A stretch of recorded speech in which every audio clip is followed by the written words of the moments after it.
wild. The national flag was being passed across everyone.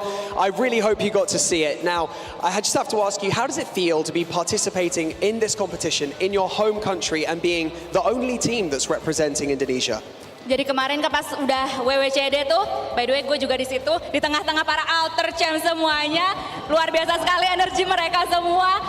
The crowd was crazy, mereka semua cheering untuk alter ego, bahkan ada bendera Indonesia juga yang udah dikibarkan, dikeluarkan di sana.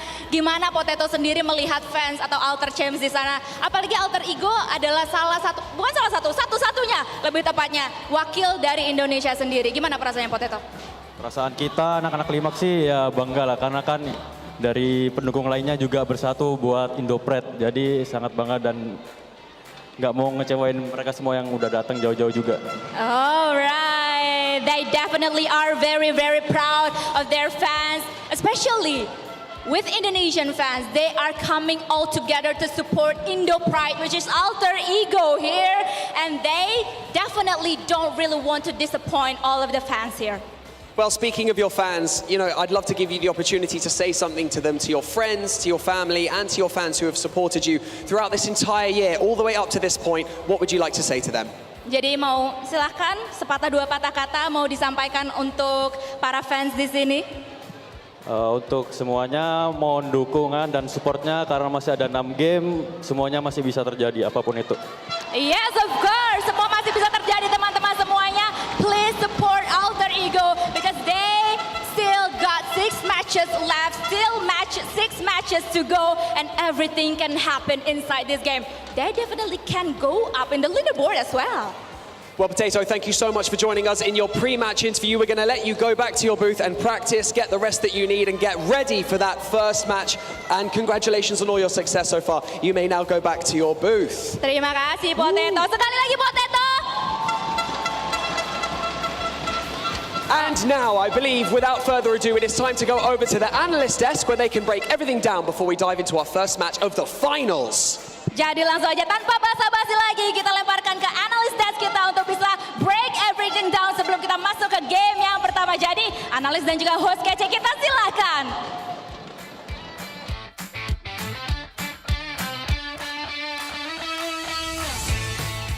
Thank you so much, Banks and Donaviska from the stage right behind us. And welcome back, everybody, to the final day of the PMGC Grand Finals 2022. My name is Felix, and I will once again be having the honor of hosting this beautiful desk. My goodness, a fantastic and beautiful, surprising year of PUBG Mobile Esports lies behind us, and it all comes down to this day. A world champion will be crowned today, and we will find out who will be the one. And who better to do that with than Maximan and 7 Worlds Gaming? How are you guys feeling?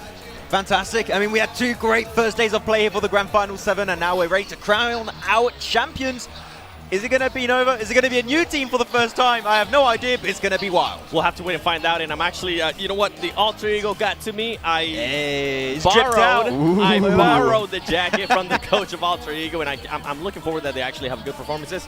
Yesterday's pop-off from the crowd was amazing, and I want to see that again. We will see whether or not they will be popping off in just a couple of minutes. But first of all, we want to take a minute to thank our beautiful sponsors. First of all, Sony and Sony Xperia 1 Mark IV's beautiful smartphone. Also, Sony Xperia Stream, which were co-developed in collaboration with professional esports players. You can play PUBG Mobile with Xperia Stream's total cooling system and multiple ports for intensive gaming and streaming. So if you want to share your highlights, if you want to stream on any of the social media platforms, you will be able to do so with no problem at all. Also, we want to thank Prime Gaming. In case you haven't heard of it, make sure to sign up. You'll get free games, free in-game premium content for lots of games, also for PUBG Mobile. So make sure to sign up and head on over the links. You can find them in social media and in the chat. And also, we want to thank PBESI, which is the local esports association in Indonesia. Thank you so much also for supporting this beautiful event right here in Jakarta, Indonesia. In case you haven't seen it, most of you probably have, but if you haven't, you can vote for your favorite team. You see the graphic right there at the bottom of your screen. You can vote for your favorite team in the Grand Finals, and you can find PMGC tokens in Arangel, and you can use them to vote for your favorite team in the Esports Center. Make sure to open up your app and check it out. And last but not least, make sure to follow us on our socials. We've got plenty of them, and you can see them right there on your screen. YouTube, Instagram, Facebook, TikTok, and Twitter. You can find us in the name PUBG Mobile Esports. Make sure not to miss us on these socials, and you will be informed about all and everything in terms of esports. Literally everything's there. Like, everything is so condensed, and all the highlights, all the players, everything that's going on inside the next year, you will not want to miss all these beautiful information and socials. Let's get over to what we actually have in store for today, because this is the last day of PMGC. Yeah, last day of PMGC, 6 more matches now remaining, 7, and gonna see how things are gonna be coming out. We had some comebacks happening in the second day in particular. So many teams are so close. We'll look at the rankings later on, but I would almost have to say almost every single team have a shot in these next 6 matches to make history. We were talking about it before we actually started. We were looking at the leaderboard, which we will show you later, and we're like, yeah, almost any team has a chance. Yeah. If they can get a win right off the bat, they might put themselves into contention. And I mean, look at some of these teams. Some of them, I will have to call them out. I kind of expected to see more, but there was flashes of greatness yesterday. So I'm looking forward to seeing if we're going to be seeing that too from some of the other teams as well. Exactly. I mean, some of the teams that are a little bit lower, right? The reason why we say it's still possible for them is they need to start off hot today. And if they do so, they can be back in a race to take the trophy back home.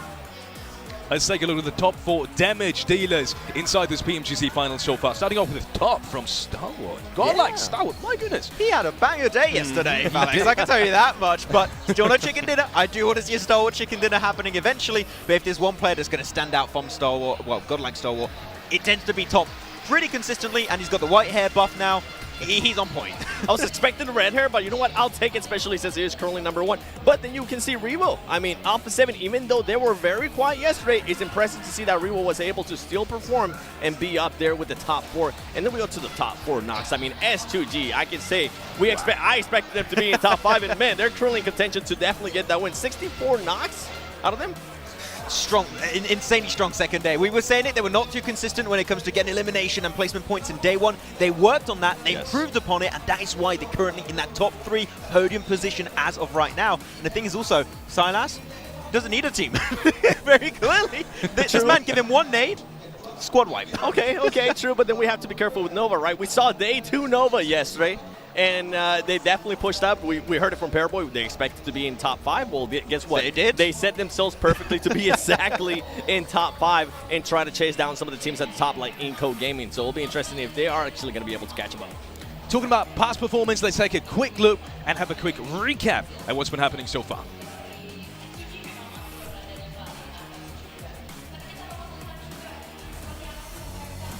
I love it. Starting off with S2G, that nade was fantastic. I was sitting in my seat, and I literally just wanted to scream. That nade, you can see it right there from this angle.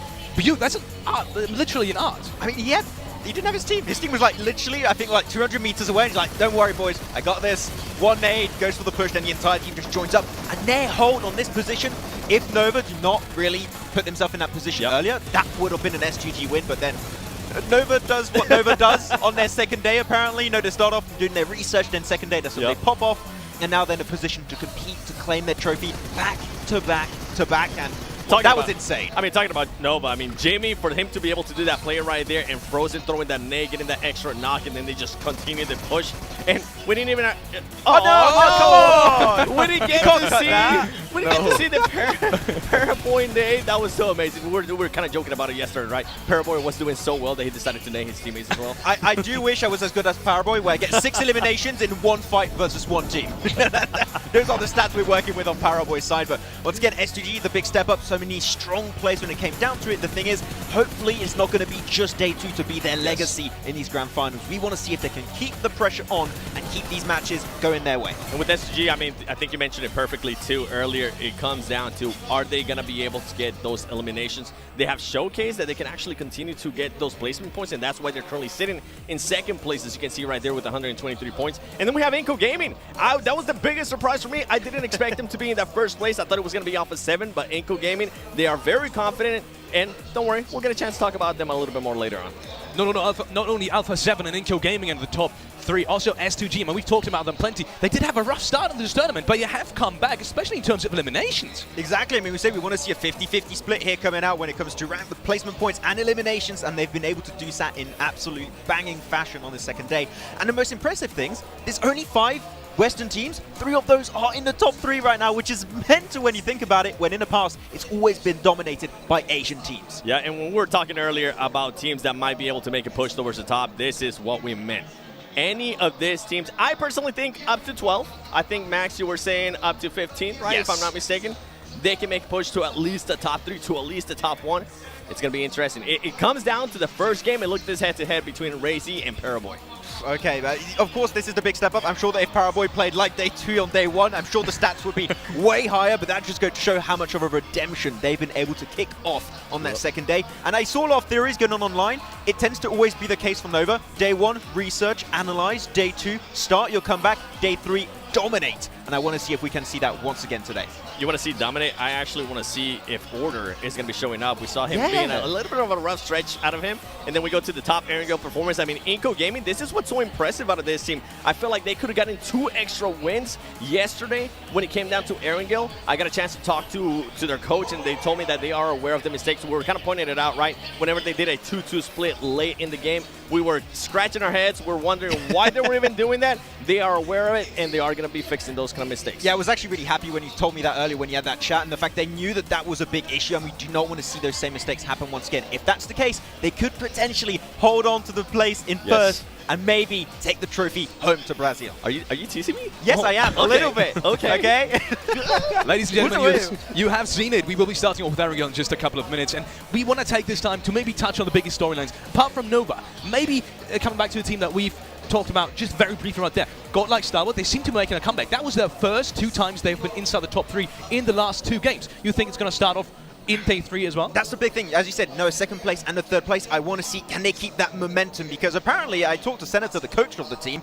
The moral of the team is actually really good, which is surprising knowing that they've been struggling. They've been seen as one of the favorites going into this tournament, not been able to really perform. So the fact that the moral is still there is good, but I do wonder if they can keep the momentum here. Okay. Let's take a quick look at the teams to watch from both of our analysts, and maybe starting off with you, Seven. Oh, what? Okay.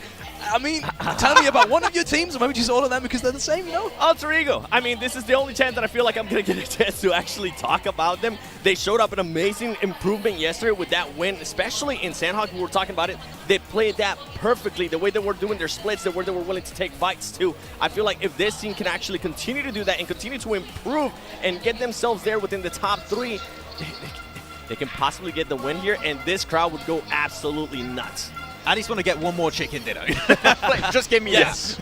I think we all want you. Max, going over to you. Godlike Starwood, we were just talking about them. I feel like they blamed me already on Twitter for cursing them pretty extensively. I get it, but Godlike Starwood right now, I got to go entirely in. I got the jersey on right now. Okay, Godlike Starwood, if there's one time to make a comeback happen, it is right now. And these next 6 matches, I believe they can make it happen. Keep on going, boys. He cursed them. They are sitting in 9th place right now. Yeah, we're talking about curse. Let's not hope it's going to be that way for them. Talking about another team that's pretty far down there, Buriram. They just won that last game. And we were saying, we were hoping for a comeback. Any words on Buriram going into today? It was a good third party. I think there's one thing we can say about that game. They were opportunistic. That's great. I want them to create their own luck. I want to see a game where they have 4 players remaining and they just look hyper-aggressive, willing to take control of a position in the game. We haven't seen that at all this entire finals, except for that third party, as we just mentioned. I want to see the league stage, Buriram. They've been missing so far. I want to see them hopefully come back today. And for me, going based on their performances so far up to that one game, right, it's just not going to be good enough. I actually don't even have them finishing in the top 10. Brutal. Yep. Look at this. We will see some of the players in the backgrounds. And talking about the Brazil region, maybe let's quickly touch on A7 because that was one of your favorites, 7. They had only a single game in this tournament, but they did not get a single frag. Only 1 game. You expect that to continue?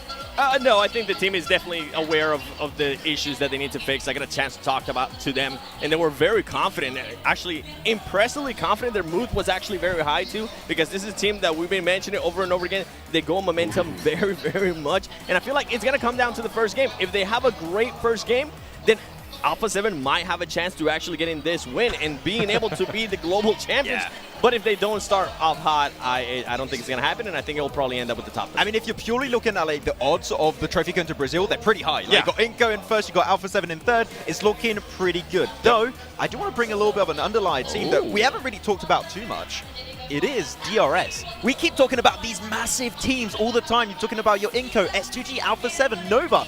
But DRS, they're chilling in 4th position. And if they strike hard today, we might see a Nepali team become the world champion. Max, and they do have 2 wins in Erangel. And Oh, that's big. We do play Erangel 3 times today, so if there was ever a time for them to win, it will be today.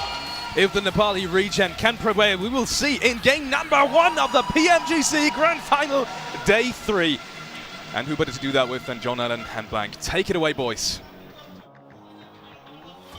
Thank you so much. We are into that final stretch. So are the teams. We are absolutely ready for it. Only time will tell what is going to happen because it is still all to play for. It is still all to play for. There's so much on the line right now. A huge amount of prize pool, huge amount of prize money, huge amount of glory to be found during today as well. Day 3, 6 more matches. That's it. You're done. You're finished.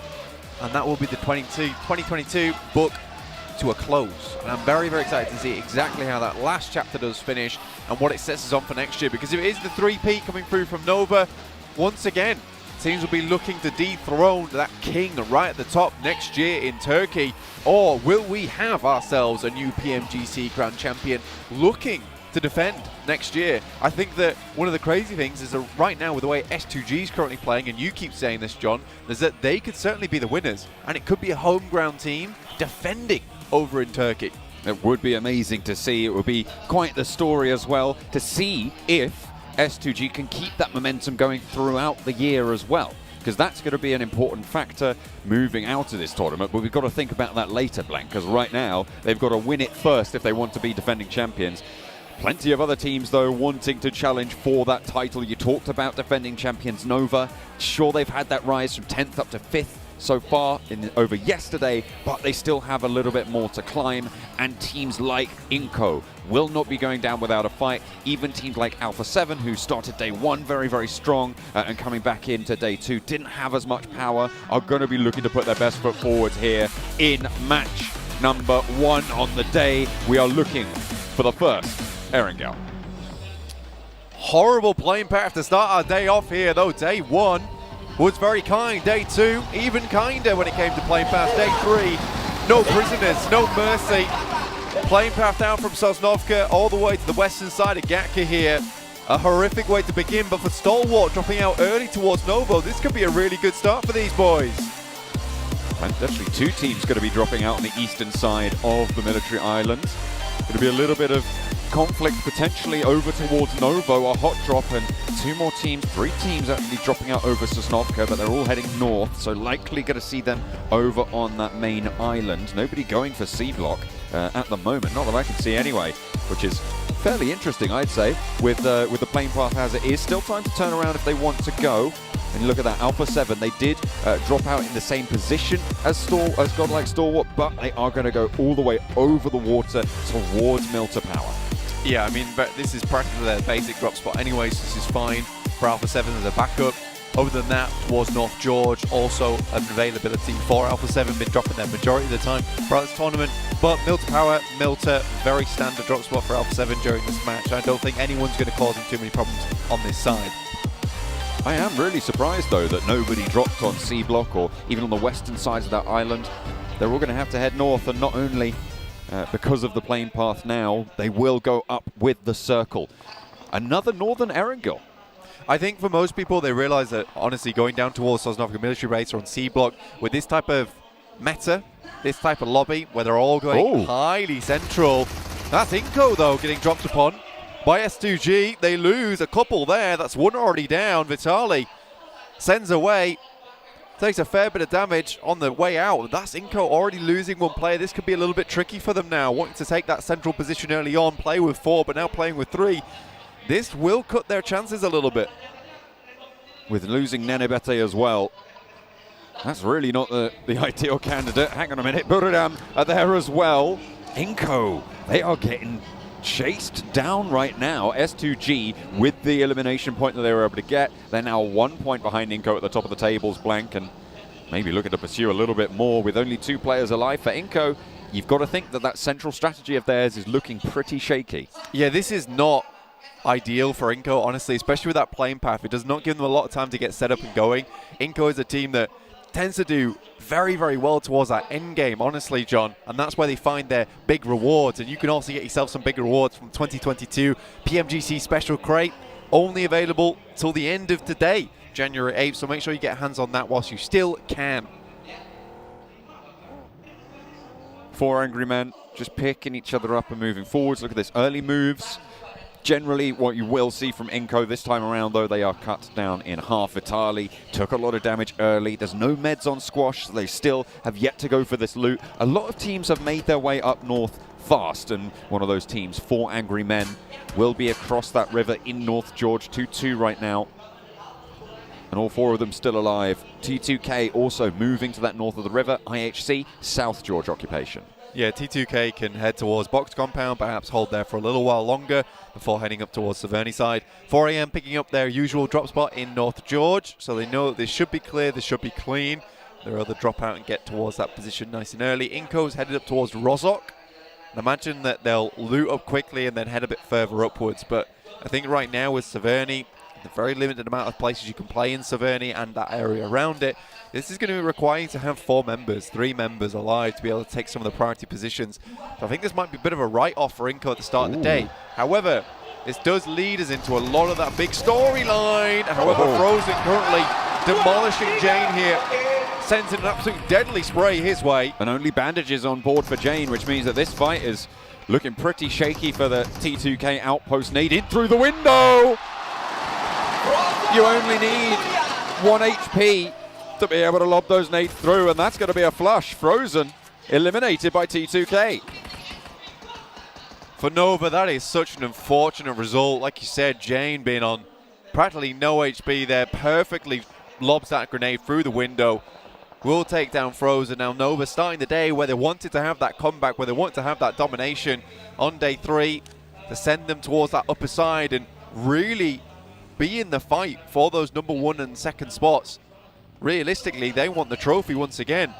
But right now, it's S2G and Inco hugely pulling ahead. With Inco losing 2, it might just be S2G creating an even bigger buffer between them and the rest of the teams in this lobby.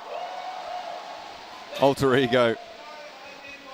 They have absolutely spurred the crowd to hysteria sometimes, especially with their chicken dinner yesterday.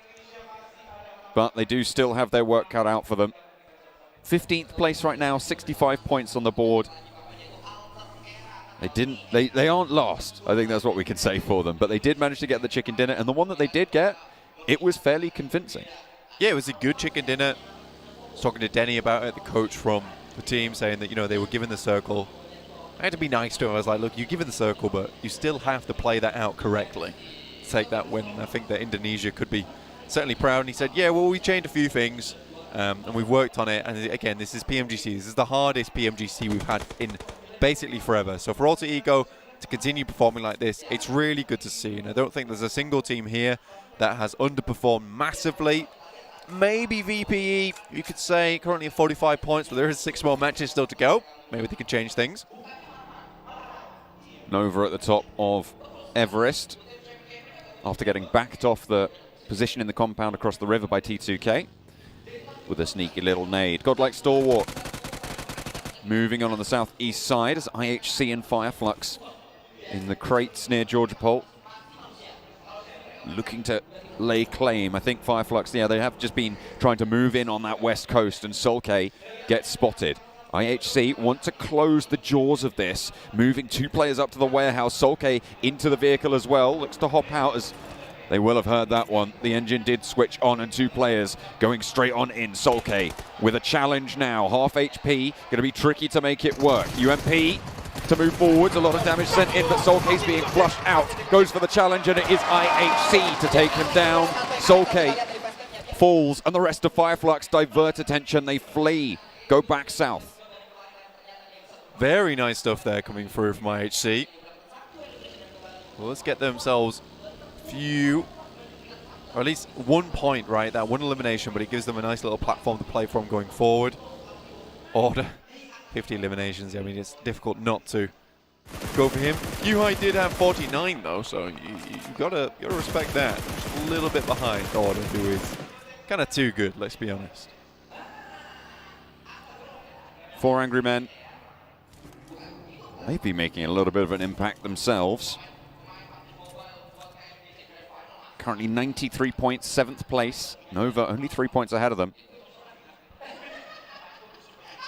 Svan, the legacy player from this roster, keeping them in and leading from the front, really. I feel like this is a roster that has had quite a lot of power with it. Yeah, WWX has been doing a very, very good job as well for that team. They've been putting in a lot of work. I don't think there's really anyone on there that hasn't pulled their weight. And I think that's exactly what the organization wanted. Yes, Svan is great at leading that team, and he certainly does look like he has a ton of experience on board, but I think they have created this core now which is quite strong and is certainly something that will carry 4AM to even greater heights coming towards that future. They're not that far behind some of these big teams towards the top. I think it was 93 points they started on today, which is fantastic. That still gives you a good running, 30 points behind the front runners. That's just one big chicken dinner. And right now, with where they're currently sat, they maintain a lot of the control over towards that northwestern side of the circle. And a lot of times, 4AM really struggles when they lose players early on. They're not able to get themselves set up. They can't play their splits. They've been given enough time now, I'd say, that they can set themselves up for a very strong late game without losing players at this current moment. Means that I think this could be a good 4AM game. Influence came in as well, shimmying around on that northern side. Alpha 7 just a little bit to their west right now. Influence came in the lowest scoring Brazilian team, but in 8th place with 91 points, still in that contest, which is saying something. 3 Brazilian teams here in the finals. We've got 3 Chinese teams, but those nationalities are the highest represented in this stage.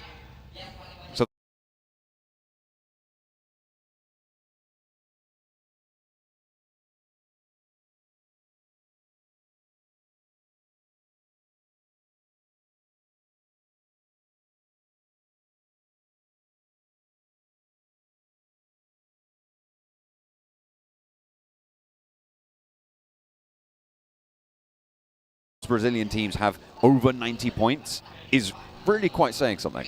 It's an astounding result for the region, honestly. I think if you're a Brazilian fan, you should absolutely be proud of your country. You know, they've really fielded not only one team, 2 teams, but 12 separate players, all right now here in the PMGC. Every single one of them of insanely good caliber. It's very difficult to find that in any one country or region, just in the sense of like, being able to, even if you're able to cherry pick, being able to have that core, that synergy as well, and all these players working together. This is a very rare occurrence that you do not see very, very often. I think it's wonderful to see as well. I mean, just Americas in general having this standout region for themselves, this standout country, bringing this kind of presence, this kind of pressure to every other team within this lobby. We've had a real turn of good events here in the PMGC, and over this last year, PUBG Mobile, a lot of successes. And right now, I think that PUBG Mobile is only going to get harder in terms of skill and what you're going to have to bring to the table. But I think we're only getting better talent coming through to the scene, and I think we'll see some more familiar faces going towards the future. I feel like that is the story that we've seen over the course of this year, is the leveling up of every single region. Yeah. I think there is not one that doesn't have some sort of massive improvement that we've seen over the course of this year, which is absolutely phenomenal, and it makes me really excited, especially for, I mean, what is next year's final going to look like over in Turkey? 100%. I think that when you look at it, it's like, it feels very much like the PUBG Mobile team is trying to bring us more in line with the Chinese type of esports, PEL, for instance. Yeah. You know, we're getting similar points in terms of their point system. It's not exactly the same. I think they have some slightly different rules when it comes to eliminations, but we've got different circle changes now, making the game much more fair. I think overall, you know, not only is everyone leveling up to the level of China, but now also we're having our scene becoming much more similar to theirs. I think we're going to see a whole new game coming to the next year. And it's just these little changes that are completely changing the dynamic of the game. And it's very fun to see. And you can tell that the PUBG Mobile team is working really hard in the background to make sure everyone at home, everyone during the tournaments, everyone who's competing in the tournaments is getting the best game to compete in. So I'm proud to be part of this community, man. Well said. Thank you. An admirable sentiment. And one that I firmly agree with. The circle, coming back into this game, blank. It went hard northwest. This is a hard shift up to the north side, but it's probably one of the better circles for this current split. Isolating and leaving that river means that teams won't have to make that 50-50 coin flip. Instead, they'll look to play these set pieces around the river crossings. But Wolves going to look to hold that on the south. Absolutely. I think that when you look at this as well, one team in particular catches my attention is Alpha 7. Not an easy push, not an easy rotation for them coming up from mill to power to suddenly being towards the center of the circle here, shooting range. But S2G currently taking a lot of casualties here versus Wolves. Just one player remaining, and it's Nova as well off in the distance, taking some pot shots. They have one player that might be able to get them back up on their feet, but there is an enemy team in the background. It's Stalwart coming through, and Hamzy G just sent for the water, swim this one out. Paraboy with plenty of support of his own in this arena here in Jakarta. Going to be taking shots actually over towards everyone. Godlike Stalwart also third partying in. Beautiful wants to confirm these flushes. 2 players active for the Wolves. And he moves up on the ridgeline. Hamzy G is beneath him. Needs to be careful, but there does seem to be some backup there. Calci, Silas, both going to be flushed out. Now they can turn their attention to the reses, unless Hamzy G has something to say about it. Floating around near the boat. Remember, spots it. And there's no way Hamzy gets up here. Goodness me, the top 2 teams looking like they've come out of the ring with Muhammad Ali, because honestly, they look battered at this stage of the game. I think that you're looking at this, and this is a great opportunity for teams underneath them, 3rd, 4th, 5th, 6th here even, down to 7th. They could jump up now. This is a great opportunity. The fact that Inco, as well as S2G, aren't really going to profit very much from this game if they don't get their players in towards that end game in the first place. This is a very, very wild start to our day 3 where absolutely no one's safe once again. The southwest side being overseen by 4 Angry Men. We talked about how strong their position was for quite a while, actually, and now Vampire are finding out just what a difficult position it will be. The circle gives 4 Angry Men as well some legs into the next phase. On the south side of it, that cut does keep them in, but Vampire going to have to push further north. I think when you look at 4AM's position, it's actually incredibly good. Purely with where they're playing, they have a massive amount of high ground looking down towards the players underneath. Ingo's making a swift rotation on that northern side. In the meantime, Godlike Stalwart still taking some good shots. Memory pumps them down below. That's Hamzy G going down too. So S2G out now. Second place team eliminated on 124 points now after the game. Once you add that elimination point in, Inco might actually have, with a duo, an opportunity to open up a 7-8 point lead if they're lucky. See how much further they can go. Godlike Stalwart not stopping with just the one team. They want to try and take a second as well. They want to ruin the day of Wolves. It seemed like they were somewhat back on form coming into yesterday. Looks a bit better. I think that was just a case of being able to figure out the lobby. Again, one of the invited teams. They didn't get to play with these circle settings for our group stage. I think for Alter Ego, again, still very admirable for this team to be where they currently are, considering they didn't get a lot of practice during that group stage against a lot of these teams and the new circle settings. It's a lot to come into, a lot to figure out on the fly. Wolves now going down. Inco moved across that northern side, like I said before. A bit of a dangerous push, but they made it happen. Unfortunately, Influence came in the wings on that northwest side. That will be a problem for them later. 4AM, though.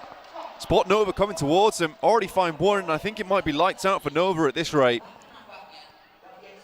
Nova with just order now to keep them alive. Repositions, maybe looking for the res over onto Paraboy. Will not be the easiest, but no, they aren't actually going to try and make that one happen.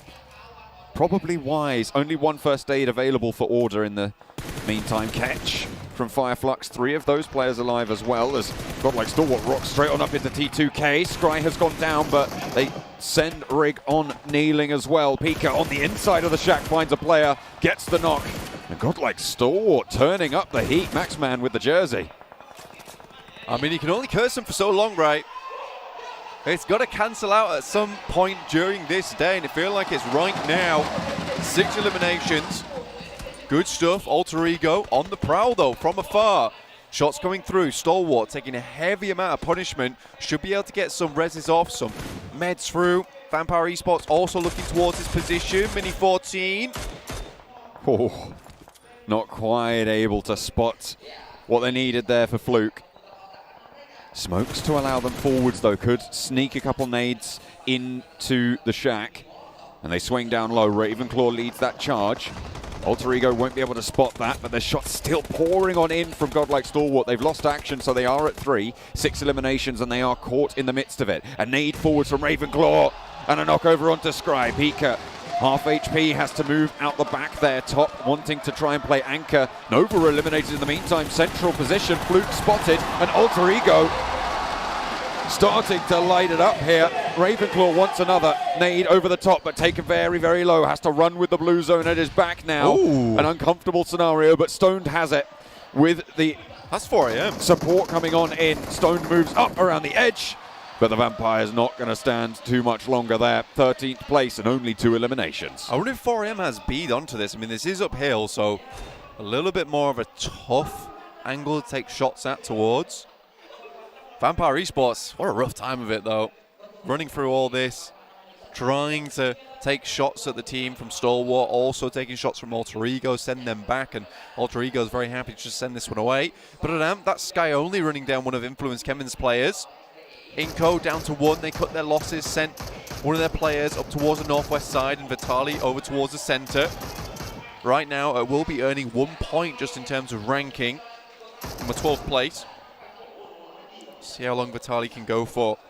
Any kind of points he can get at this point is useful to them. DRS. You call them a very effective edge-playing team. Yeah. Probably one of the best in the lobby. They'll be playing from that north side. They were suppressing Alpha Ego's movements on the south side. As 4 Angry Men rack up their 5th elimination of this game so far. They're going to hound on the heels of DRS. Absolutely. I mean, DRS is sneaky, like the assassins of the lobby. It's really fun to watch them play, honestly, because like I said, they are probably one of the best edge teams in the lobby. It's not easy to play edge. I think Fireflux has certainly suffered because of those reasonings. This lobby just doesn't take to it. But on this northeastern side and on the east side in general, DRS has found themselves a really, really strong position to play it from. The moment they're cutting down Alter Ego. Crunch between the vehicles, won't go down though, he's been sent all over the place. Pops out for a trade, and Alter Ego rolled up on by DRS. A presence to be felt and feared. 5 eliminations now on the game for DRS as they take that northeastern side. Very, very close by to Alpha 7 on the overall standings as Influence Kemin look to try and close that gap as well. Law moving in against Buradam. Sky Only fades out in the background. Tiger last standing for the squad. Swings out an excellent duck shot there. But unfortunately, across the way, it's Alpha 7. Alpha 7 taking down Influence Kemin. Well, Buradam saving the lives of their Brazilian brethren. Really good stuff there. But that season with 3 eliminations now. But 4 AM, not quite done yet. Losing 1 player is a little bit problematic. Geek Fam down towards their western side. Fireflux ahead. IHC looking to sweep on that northern side up towards Influence Kemin. But A7's got this real crazy lineup over on the northeastern side. Feels like they've found their footing, found their rhythm just a little bit. That's Geek Fam going down. 4 AM taking themselves up to a hefty 8 elimination count. Sitting steady now with Stalwart, also on 8 eliminations. Influence Kemin moving on through. I say Influence Kemin, it's only Federal now. Sneaking past IHC and their edge guard on the northern side. Alpha 7 as well. Wide spread on that northeast side. Spotting IHC with Mafioso. Ziol gets away from the spray as the reload forced. Demo tucks it back behind the headland as well. And Alpha 7 not really going to find too much value other than suppressing IHC from swinging out on the north. 4 AM, unfortunately, lost 1 player, but they do get the circle now. There's a very good chance for them. I think for 4 AM, if they get a massive game at the start of the day here, it'll see them in a position where they can fight out for that first place spot. Inco, though, still alive with Vitali. so good at just remaining in these games. Some more shots coming through. 4AM take this up to a 9 elimination game. Set themselves now over 100 points total. IHC pushing in from the north, corralled by Alpha 7 somewhat, and directly into the lines of fire with 4 Angry Men, who have been a massive force. As you'd said, 9 eliminations so far in the game, but they will hold their line. This hillside has been their sanctuary for so long. It's a really difficult position to push up on. It is quite difficult to hold, though, as 3. When you have 4 players, it is infinitely easy just to keep players off that position. But WWX has to hold the southern side all by himself. So if Stalwart, DRS, wanted to swing in on that side, he'd have to hold it basically a solo gunman, because as soon as he goes down, they must weaken that northern side, which is another really good point to just crash upon. So it's going to be difficult for him. It will have to be perfect play here onwards for them if they want to hold this position, have a really dominant game going forward. This eastern side has to clear itself up first. A7, DRS, T2K, all still going. Oh, nade from Legend. Gets value on that one. 2 knocks found, and DRS cut in half for the moment. Legend looks to burn them away with that Molotov as well. Rules and Delta, they're not moving. Are they just going to give this one up? It seems like they might. Killer, very, very tricky to get him back up, but that is massive. A solo player from T2K could have just changed the tide of the northeast side of this fight. Alpha 7 now with so much more room, and they've already started to take care of IHC on their western edge. Yeah, IHC getting absolutely blasted apart at the moment. Alpha 7 really has just rocked this entire lobby's lives. The sound of resounding grenades, shrapnel all over the place, with Alpha 7's signature all over it. 4AM, though, again, still hesitant to move. Pretty sure the circle's going to come down towards him. Not really much point in being too aggressive at this point, especially with 9 eliminations. You know, finishing this game out with second or a first place, ideally, would be perfect for them. Legend spotted. Rules with a little bit of retribution, and they will be able to res for a 3rd player on the DRS roster, but that leaves Alpha 7 at the advantage. Inko, still alive, by the way, in this engagement. I mean, this is just typical Inko, honestly. I think that they're just able to slip past the defenses and senses of a lot of these teams. And he's even taking knocks over down towards Pika, leaving Top as the final player. Vitali will finish off Pika with the help of 4AM. And now Top might be looking up that way, up to a 6th place finish if Vitali went down now. For 4AM, this is a really good circle. The fact that isolates WWX's position on that south side means there's less position to have to take care of on this hillside, which means they can consolidate their forces a little bit more. They do need to wait for that to happen, though, and it will be a little time. But with IHC and Alpha 7 in a chokehold, in a lock, which Alpha 7 is going to want to break right now, this could be difficult. A double roll-up, close range, up and personals. The old falls of the Mafioso. Shots from the heavens as well take them out. But Mythic gets knocked and flushed as 4AM pinch another one away. Revo gets the heal off Mythic. Down and out. Honestly, such a good play from Alpha 7. Similarly, such a good play from 4AM, being able to take that point and flush. That means the team's down to 3. Their main advantage coming into this last circle, the fact that they were at 4 players total, really, really well played. Look at the sniper lineup on 4AM as well. AWM available, Car 98K, a Mini 14. They have the long-range advantage. They can just get involved in all these fights. Vitali, though, 2 for 2, over on top of Stalwart. And that'll be them laddering up to a 4th place at least. Guaranteed 4th place. Points starting to rack up for Vitali. With their main competition going down early as well, it's going to be tricky. Here comes the roll-up for Alpha 7, 4 Angry Men. They do have a lot of snipers, but they've got a lot of firepower in those close-range fights too. Just Revo as the backline has been isolated. Revo moves forwards, a 1/3 of his HP, and that's swiftly snuffed out. 4 Angry Men are dominant here in the open fields. 4 Angry Men with more to do, though, against Vitali and DRS.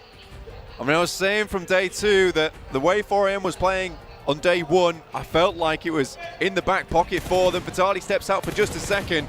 WWX with the M4 just sends the bullets in. That'll be Inko down, up to 15 eliminations now. AWM still in pocket. DRS, I still think that this is a team that can challenge versus 4AM. Circle will definitely be a big factor in this last engagement. This is massive for 4AM, not only because of the difference that they have in points to the top of the tables, but also to stop DRS as well, who are a team ahead of them. If 4 Angry Men can convert here, it's huge. 30 points is what we were asking for. Right now, 15 eliminations, a potential 3 more. 33 points total would be huge. WWX brings out the big boy. The AWM looks over towards that direction. Unfortunately, with DRS, with the circle at their back, they will have to move forward. So a knock at this point of the game, this stage of the game, it's not going to be too influential. Ching Chen picks himself up a vehicle. They know they'll need cover going into this last fight. Through the smoke. This is so smart from 4AM. They really are setting up this end game very well. And they're already inside the next circle, which was their biggest problem, John.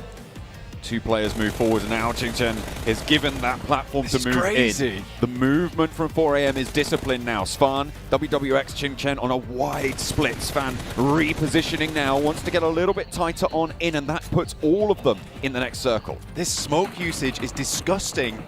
And honestly, at this point in time, I think 4AM's kind of played the winning move, right? This is almost checkmate. With them in such a defensive area, and DRS now forced to walk down the hill, coming into zone 9. But that's a great refrag, a great re-knock onto Ching Chen.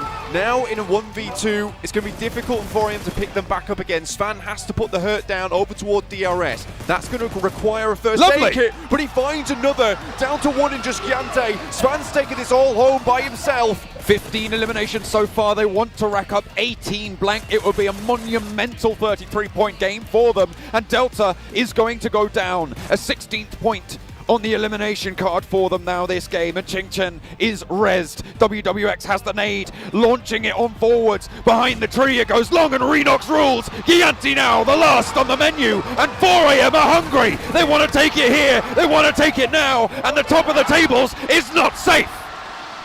A disgusting game coming through from 4AM. It's only a matter of time. Not losing members early on seems to be the key for them, but they got themselves into a perfect spot. A long run for them with that plane path up towards North George. Played it perfectly out to the edge. What a way to set this one up, John. Lovely to see. We said today anything can happen. Anybody in the top side of those tables can take this one, can move on up when it counts, and that has been proven. Match 1 here. We still got 5 more to go.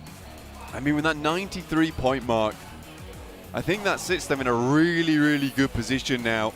I think it's 126 points. I think Inco is still ahead, but regardless, that is what they wanted right at the beginning of the day, is to be in a position where the chase is on for them. And again, like you said, taking down DRS there, not allowing them to get a huge amount of points off the back of the chicken dinner, means that it's another team that might have been ahead of them that is a little bit more hampered by a chicken dinner they could have maybe got. Span with the MVP, of course, that had to happen there, John. This guy, 1100 damage with the help of WWX, but look at the damage across the board. It's so even, with Good Shell going down early. The fact that all these players put in the work is astonishing to me. And they traded that off. Huge, huge value for the position that they held. Yeah. They got there so early as well. And set up off the back of it. I mean, taking all these long-range weapons, in which case they were just adding to these fights, getting involved just a little bit, maybe as an afterthought sometimes, maybe as just one knock, one elimination here and there. That was more than enough that by the time they got to that end game, you know, Alpha 7 taking that one elimination away from them, sitting them down to just 3 players, meant as soon as Svan found that backstop player, they had no one to res him. They had no one else there, and it was a Hail Mary from the 2 in front. He basically dealt with it by himself. Honestly, 4AM was on another level this game, but 4AM as a whole really played that game out super smartly. We haven't had a global finals in PUBG Mobile history where we haven't had a Chinese team in the conversation at the top. We've seen right now that 4AM wanted to correct that. They've pushed hard. They've got an 18 elimination game here, Blank. They have managed to do so much, but it's not over yet. There's still more to do.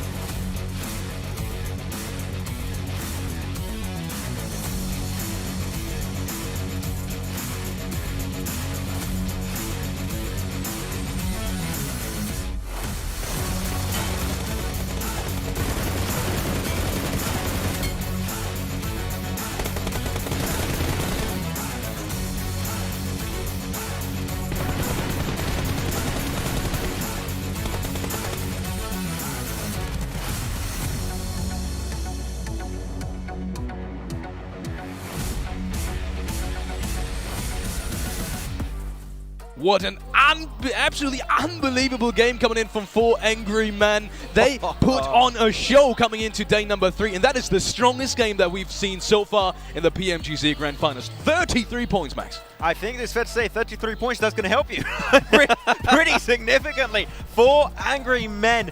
We could talk about this game, I think, for ages, Seven. The execution was close to maybe even we could say flawless. Yes. They were not in a great position. They had to push against DRS that had all the information, such a good defensive position, and yet they just pushed their way forward, step by step by step, and the moment they're in there, it is not going to go away from them. Little by little, just inching up, but I do have to appreciate what they did even before putting themselves into that situation to be in the end game.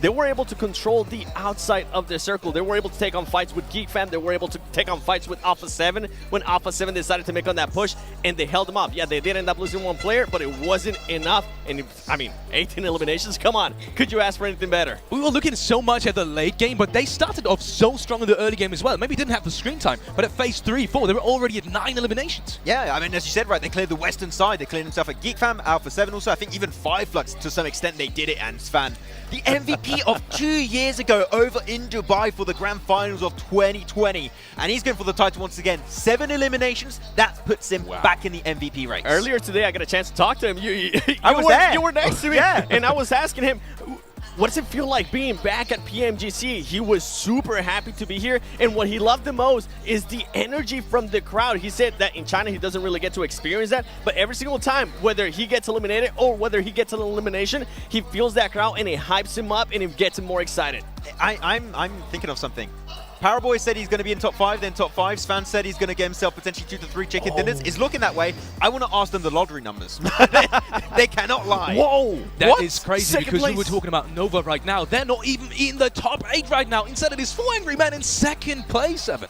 What? I am speechless. By the way, Inco Gaming, Vitali, what a performance for your team when they needed a performance out of you. For him to be able to stay alive that long, and on top of that, he did have to snake for a long time, but when he got a chance, he decided to get some eliminations, and I thought that was massive for them. Alpha 7, I talked about it earlier too. That was a team that needed to start off hot. They did just that, and with Nova, it's a big surprise actually. They ended up losing a player super early on with Frozen to T2K. And Nova pulled off their typical rotation we tend to see from them, going from that Gatka split over to the Q position over to the east of George Pole. Unfortunately, teams, they're going to start to learn from you a little bit. They're going to know that your rotation is pretty much possible to shut down. And that's what they did. T2K sent 1 player taking himself a one-on-one fight versus, I believe it was Frozen. Eliminate that player, and then you're already hurting the numbers of Nova and struggling to get himself any points in that game. We definitely saw them losing players on rotate. Going over to A7, because they were the other big contender in that late game area, right? They had such a good position. What happened? Talk about it. Do we want to? Yeah, you know what? Let's actually talk about it, as we do have Miramar coming up, and I can't wait to see who's going to be winning that Miramar. But with Alpha 7, I love the split that they had in Circle 4, but towards the end of Circle 5, when you have the same split and when you are that spread out, I didn't actually like that. I felt like they were getting away with it. They were getting super lucky. I did appreciate the push that they did on IHC to be able to eliminate them, how Mafioso was able to hold that top angle, and it worked out for them. I felt like they were trying to duplicate that against 4 Angry Men, and it just completely backfired. Yeah, the longer they held on to that split, my hype turned into like worry and concern. I was like, you guys are maybe stretching that split a little bit too long in time, but at the end of the day, they still were able to get themselves a lot of point in this match to remain in that top position. But man, S2G, one of the top Miramar performers right now. If they can perform right now in this match, they can claim their position back on the podium. They're definitely going to need to perform. I mean, with just putting up 1 point in the last match, it was interesting because that 1 point came from Inco Gaming. We were like, okay, maybe S2G is going to be in 1st place after this match, and then completely backfire. But Nova. That's my point. But Nova. Nova and Miramar. It's pretty good. Talk about a team that we just saw in a great position as well that kind of just fell off that in the late game. It's DRS, and I was expecting them to perform well today in Miramar as well.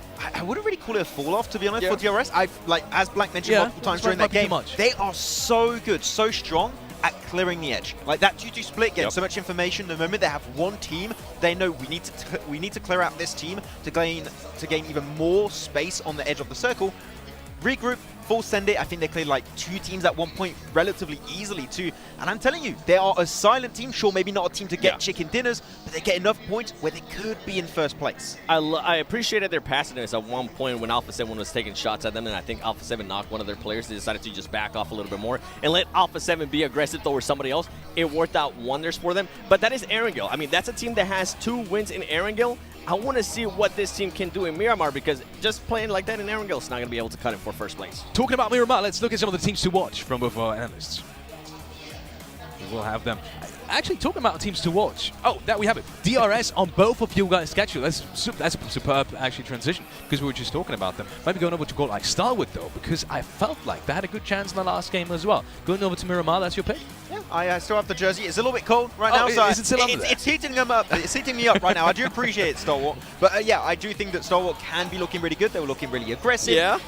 I think they've been a little bit too silent, and that was your question at the start of the show, right? Which is, can they potentially build that momentum on that 2nd and 3rd place ending day 2?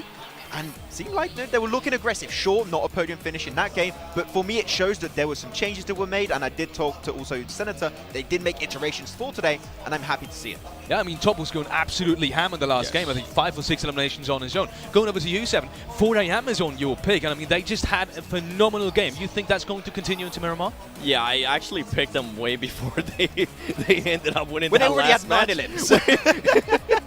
When they were doing so well, I just controlled the other circle, and I think that's something that they're able to actually do really great in Miramar, that they have just gotten unlucky in certain situations. They got super blessed by that circle in Erangel. I want to see if they do end up getting blessed again, if they're going to be taking full advantage. I mean, to have 3 players over 1k damage, that just goes to show that they were being proactive, and I did pick DRS because of what I just said earlier. They perform really well in Erangel, but I want to see them perform really well in Miramar as well. And especially seeing Svan get himself 7 eliminations on that game, I cannot tell you how good of a storyline that would be. MVP 2 years ago, loses the MVP title to Order of Brethren in the PEL to reclaim it back over here in Jakarta, Indonesia, in this season of the Grand Finals. 100%. Talking about one of the teams that's also at the very top. They just had the first frag, but also went out as the very first team. S2G. Any thoughts about S2G coming up? No. No, I think they just got caught with their pants down. I think it's kind of like a situation that happened. They were trying to go for River Cross. Wolves were there. I think even Stalwart third party that fight. So unfortunately, it was a smart rotation because it's always rough. As we know, when you have that phase 1, phase 2 circle, you've got that River in play. It's about a 50-50 split. It's always going to make it really rough to pull off those rotations. So I'm not going to hold it against them. They were already looking so comfortable at the start of the day. But just don't allow it to happen too often. Like, rivers are a big issue, so just be careful. Going over to another team that's also at the very, well, not also at the very bottom, but it is at the very, very bottom, actually, is Vampire. They also, again, lost SwapX very early on. Any hopeful I'm not even going to let you finish that now? question. They're absolutely done. Whatever changes they were trying to do yesterday, it's just not going to happen at this point. I think the team... What I expect out of them is at one point today we might see some madness, and I felt like it's gonna be in the last game where this skill is gonna come through, right? They're gonna realize, you know what, at this point we got nothing to lose. We're definitely not even gonna be able to make it to first place, top 3 or top 5. So let's try to get some highlights. Let's try to make ourselves look good here at PMGC Grand Finals in Jakarta. I think what's happening, they already announced that we're going to be having PMWI back in Riyadh. They're already preparing for that one at this point. Okay, PMGC is done. Let's just look to try and be the back-to-back champions of PMWI, which would be a good achievement, but as you said, sit down, finals are done. Yeah. I was very surprised none of you guys were talking about T2K going into the next match, because they also were in a, well, not all of them, but at least Legend had kind of a big moment there with this double nade, and I was expecting them especially to be very good today. Yeah, they were one of my teams to watch, actually, so I'm intrigued to see if they can do potentially more. Knowing the power, DRS looking good. Can we also see T2K being good? I'd love to see it. Whether or not that is going to happen, the answer is...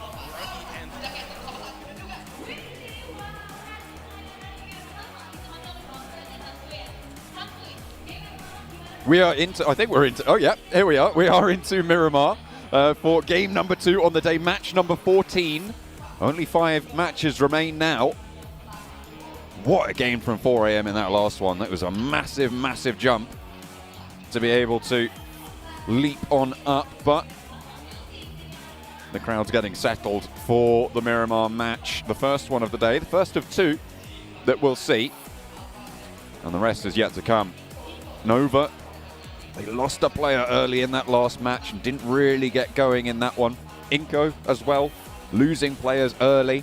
They did manage to get up to third though. I mean, that's Inco in a nutshell, right? They're able to somehow find a way into those final circles, those final zones, still pick up some points here and there. Be heading into our match very shortly though.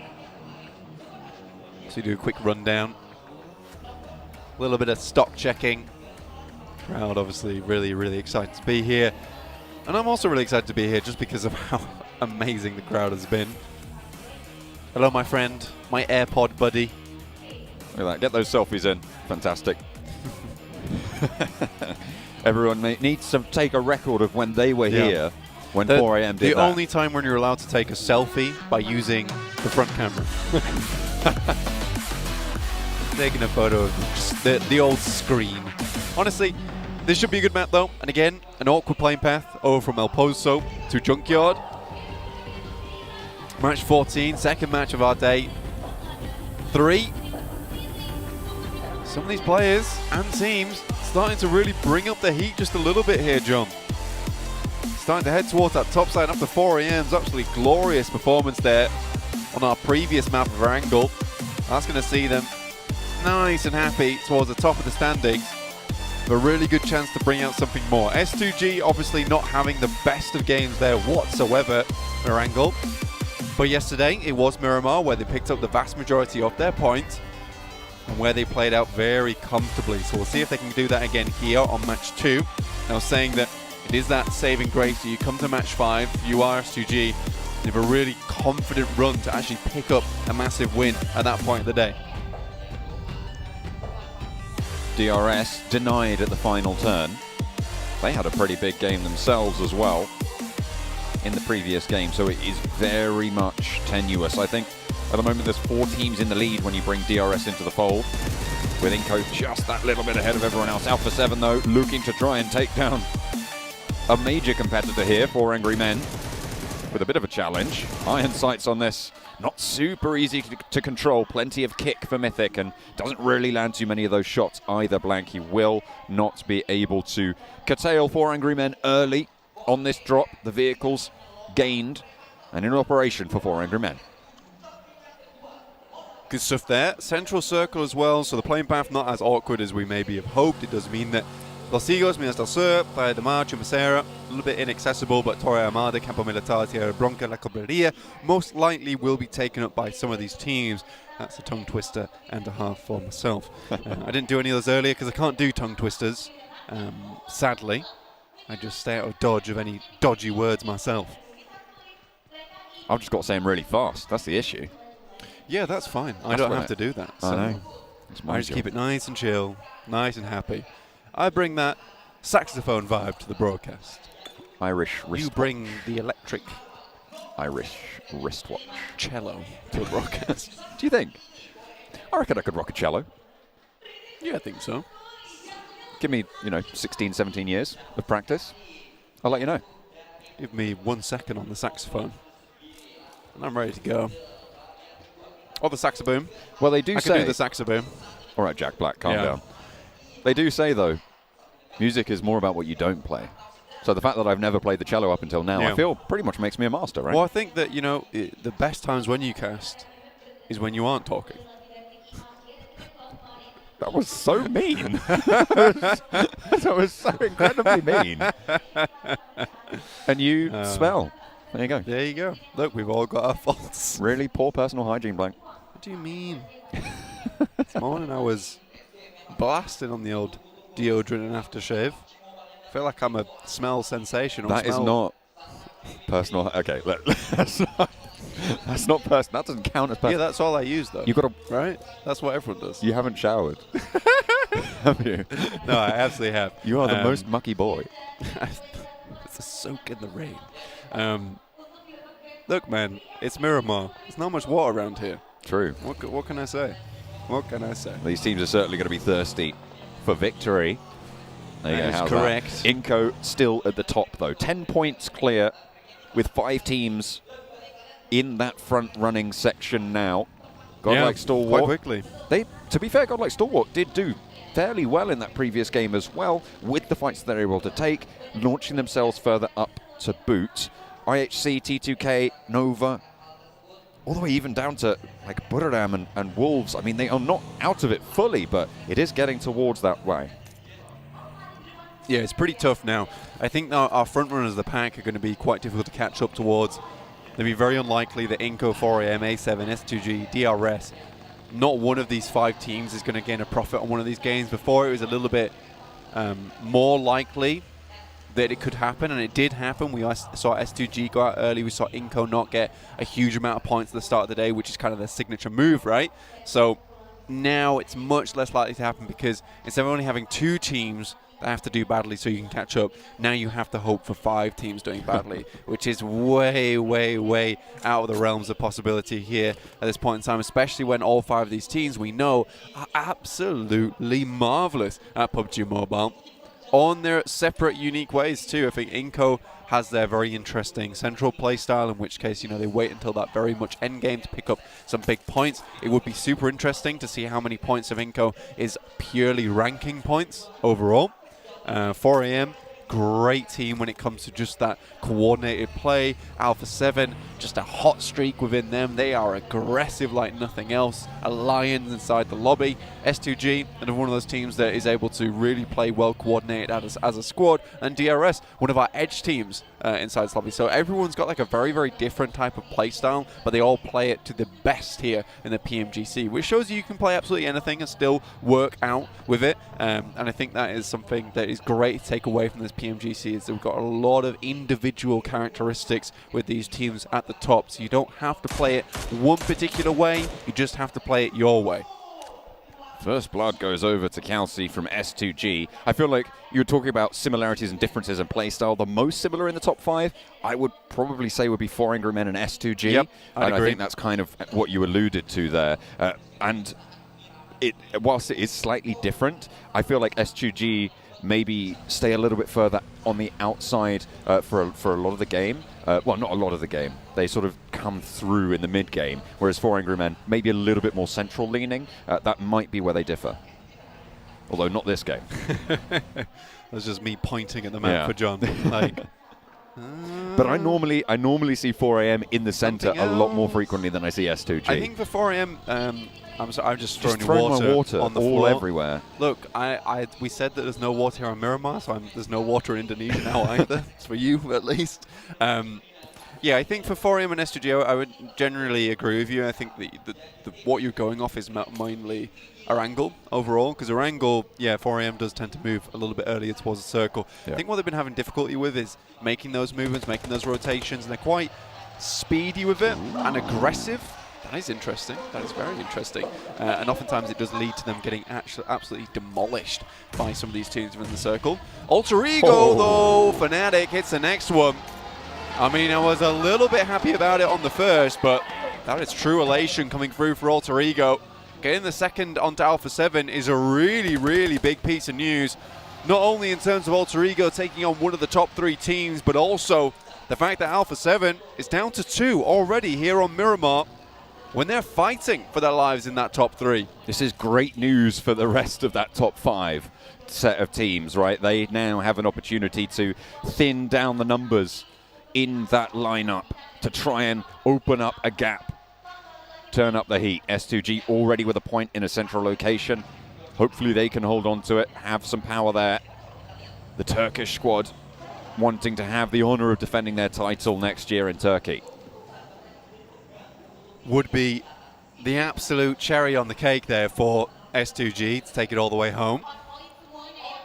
Max is back on the desk once again. What's he got there? He's got goodies. He's got a special little goodie. Is he going to show them to us? I don't know. I don't know. We'll find out. What's he got there? What have you got there, Max? He's got some BTR merch. We'll find out later. Repping the old Indonesia. Fair play to him. With that, the BTR merch not only brings Max a lot of happiness, it also brings Alter Ego the center of the circle. Fantastic to see is, absolutely, that hard west shift coming on through. The Indonesian roster will have to hold off against some pretty fearsome foes, though, as S2G swing it on the north. Good position. Very difficult spot this is overall to play. There's a lot of space here, which is really inaccessible. down towards Monte Nuevo on that southeast side, fielded area. The southeast of El Pozo, more fielded area. Last-ditch attempt resorts there on that side of the map.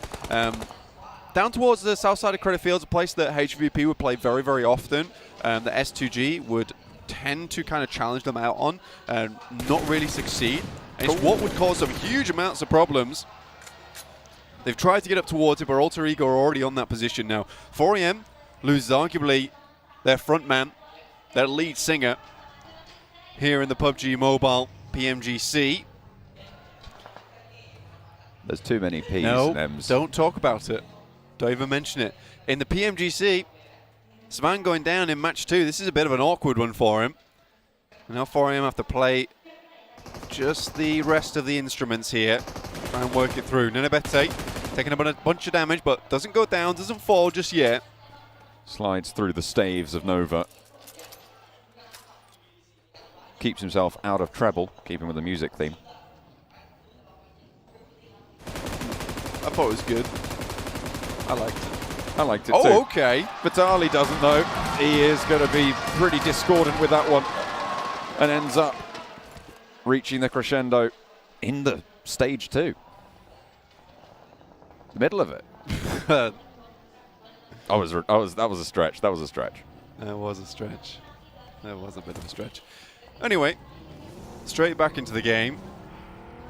Vampire Esports are obviously struggling. We talked to Satani just a little bit earlier, saying that ideally they'd love to be in top 8 by the end of today. I don't know how easy that's going to be for them. It will have to be a real turn-up in performance. The fact that they weren't able to get too many points on the start of the day, well, I'll take that back. They did get 2 points. I just don't know if it qualifies as too many points. GeekFam, also on our screens at the moment. That's towards that northern side. I think they fell down quite a bit right now. I think GeekFam were on a pretty hot start for themselves. They looked good. You're dragging themselves out from PMPL, moving up towards PMGC with this core roster. Look strong, look promising. Fortunately for them, I think there are just a different type of beast in this PMGC as a whole. Nova over towards that eastern side. Influence coming in through San Martin. Stalwart as well in this circle. Alter Ego still holding on to a very strong position with high ground, a very typical position as well. And Inco, dead center. So again, I think we're looking at the Inco game. This is just a case of racking up those rankings, not putting too much attention towards those elimination points. This is not a strategy that will work next year, though. And that's something to consider right now. This is not a strategy that will work next year. The ranking points will be too low, and they're spread out much thinner as we head down the table.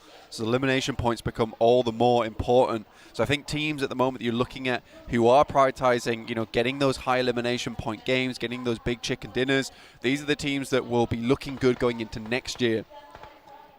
You know what would be interesting is to take a look at what the points totals would have been if we'd have implemented the points change before this tournament, right?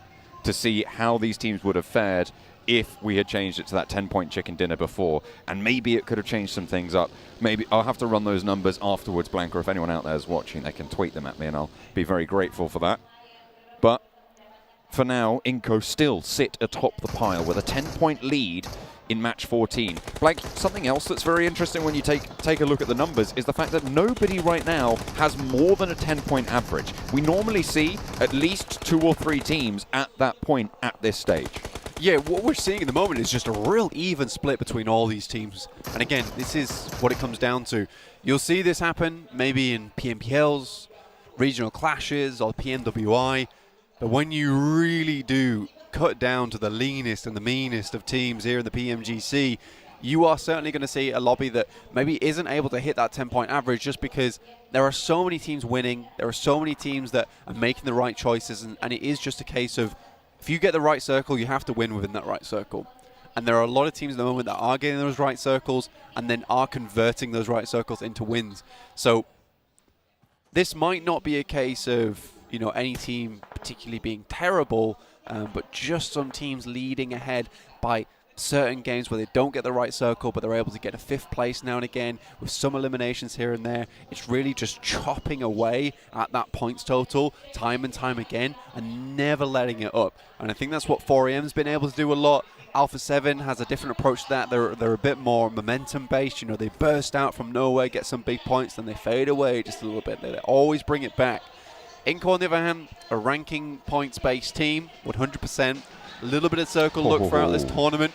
Regardless, they've done a lot with it, and I'd still be happy to see them take the grand title home.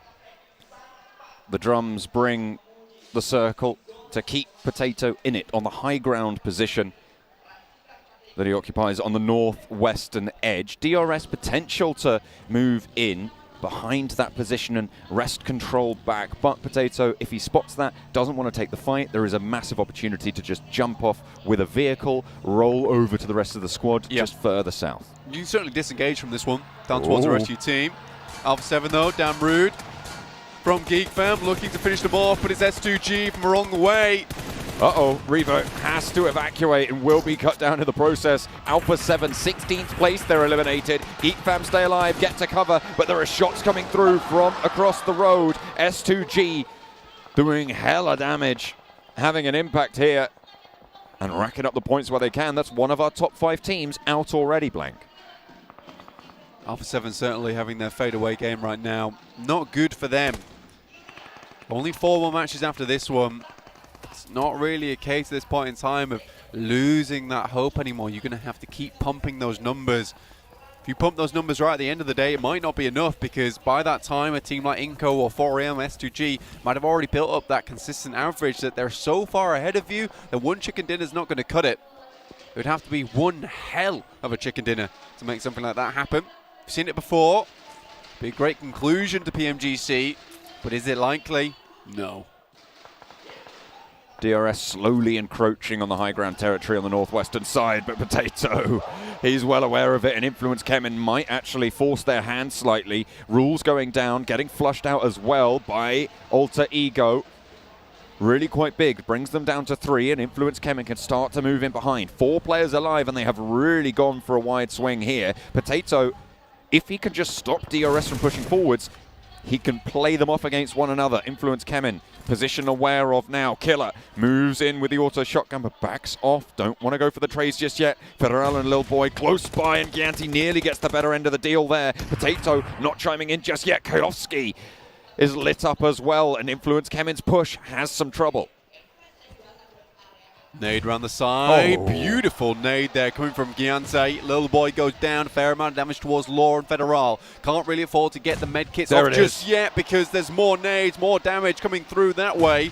Alter Ego, Potato might want to get involved on this one. Delta looks forward towards the smoke. Federal all by himself. UMP looks to shoot them through the smoke here. Can't find it. That's Influence Kemen down to 1 player. DRS taking them apart systematically. Oh dear, they will fall all the way on out. 15th place and no eliminations. That's big news for DRS, picking up 4 elimination points as well. They are 1 point behind Alpha 7 now.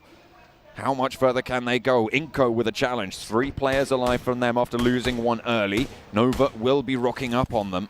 With 1 player down, they are at a numbers equality, but that res is available on Jimmy. Nenabedi making some good shots there. I did like them. Just trying to angle them over the top of that ridge side. Hit some soft flesh where he can. Fortunately, not quite enough, but now Inco's in a pretty tight spot. Nova on the east side, with the backstop. Potato still holding on the high ground. 4 Angry Men further out west and will need to push on in.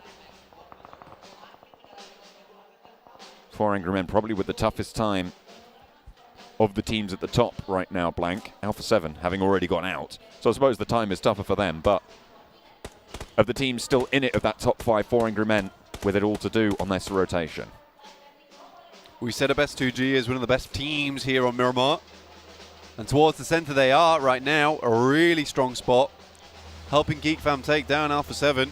During that initial push, it will be hard to remove them from this compound. 4AM, like you said, tough rotation ahead over some rocky terrain towards Alter Ego's position. Potato over on Sandhawk. We saw how effective his high ground position was. Stalwart will send a grenade to the top towards Nova. Frozen already falling. Looks like a nade is in the hand and the pocket of Nova themselves. Try to send one back to push Action away, but Pika ready with one of his own. It looks good as well. Oh, it's right on the money. Jimmy goes down. Frozen has a teammate now to join him. Action backed off the hillside, and that is the backup that you want. It's Paraboy from a position further up. Order launches one over. Frozen needing to get res now, and Action burning down low. The nades don't burst on target as Paraboy rolls in for the backup. Inco looking to put pressure on now as they take their approach. Top up in the party bus. Smoke blooms over on the godlike stalwart position, and that fight is just about to start heating up. Nova caught in the middle of it, but they are all together. They are all as four on the eastern side of the circle. Not much hope at 4 AM there. We saw them in a dire situation. More nades still popping their way. Sky only comes up. Good Xiao cannot finish it off, and Ching Chen still going for the heal. Pushes out wide, tries to go for the finish. Will find at least one, but I think Kengzo might just be able to finish this. Possibly, maybe not. Needs the reload. Ching Chen spotted, and there they go. 4 angry men fall, and now 2 of our top 5 teams are out of this game. DRS still moving in. S2G, Inco, all still with the fight. In the meantime, over on the eastern side, Nova are fighting for their lives, caught between godlike Stalwart to their north and Inco to their south. Nade over to the back, found Pika. Order doesn't go down quite yet. The second peek from top is good, but it's traded off by Jimmy with the micro Uzi at range. Action now last standing in the engagement for godlike Stalwart. Scry down to the north a lot further. The nades can start to pour in, but instead Nova just want to stay alive as 4 on the eastern edge. This is ridiculous for Nova at the moment. Almost feels like they picked up a rainbow mushroom there, because they are pretty invincible over on that side, taking that fight not only towards Stalwart, but also towards Inco. Alex, though, what a disgusting spray coming through. Finds at least 2. IHC really struggling.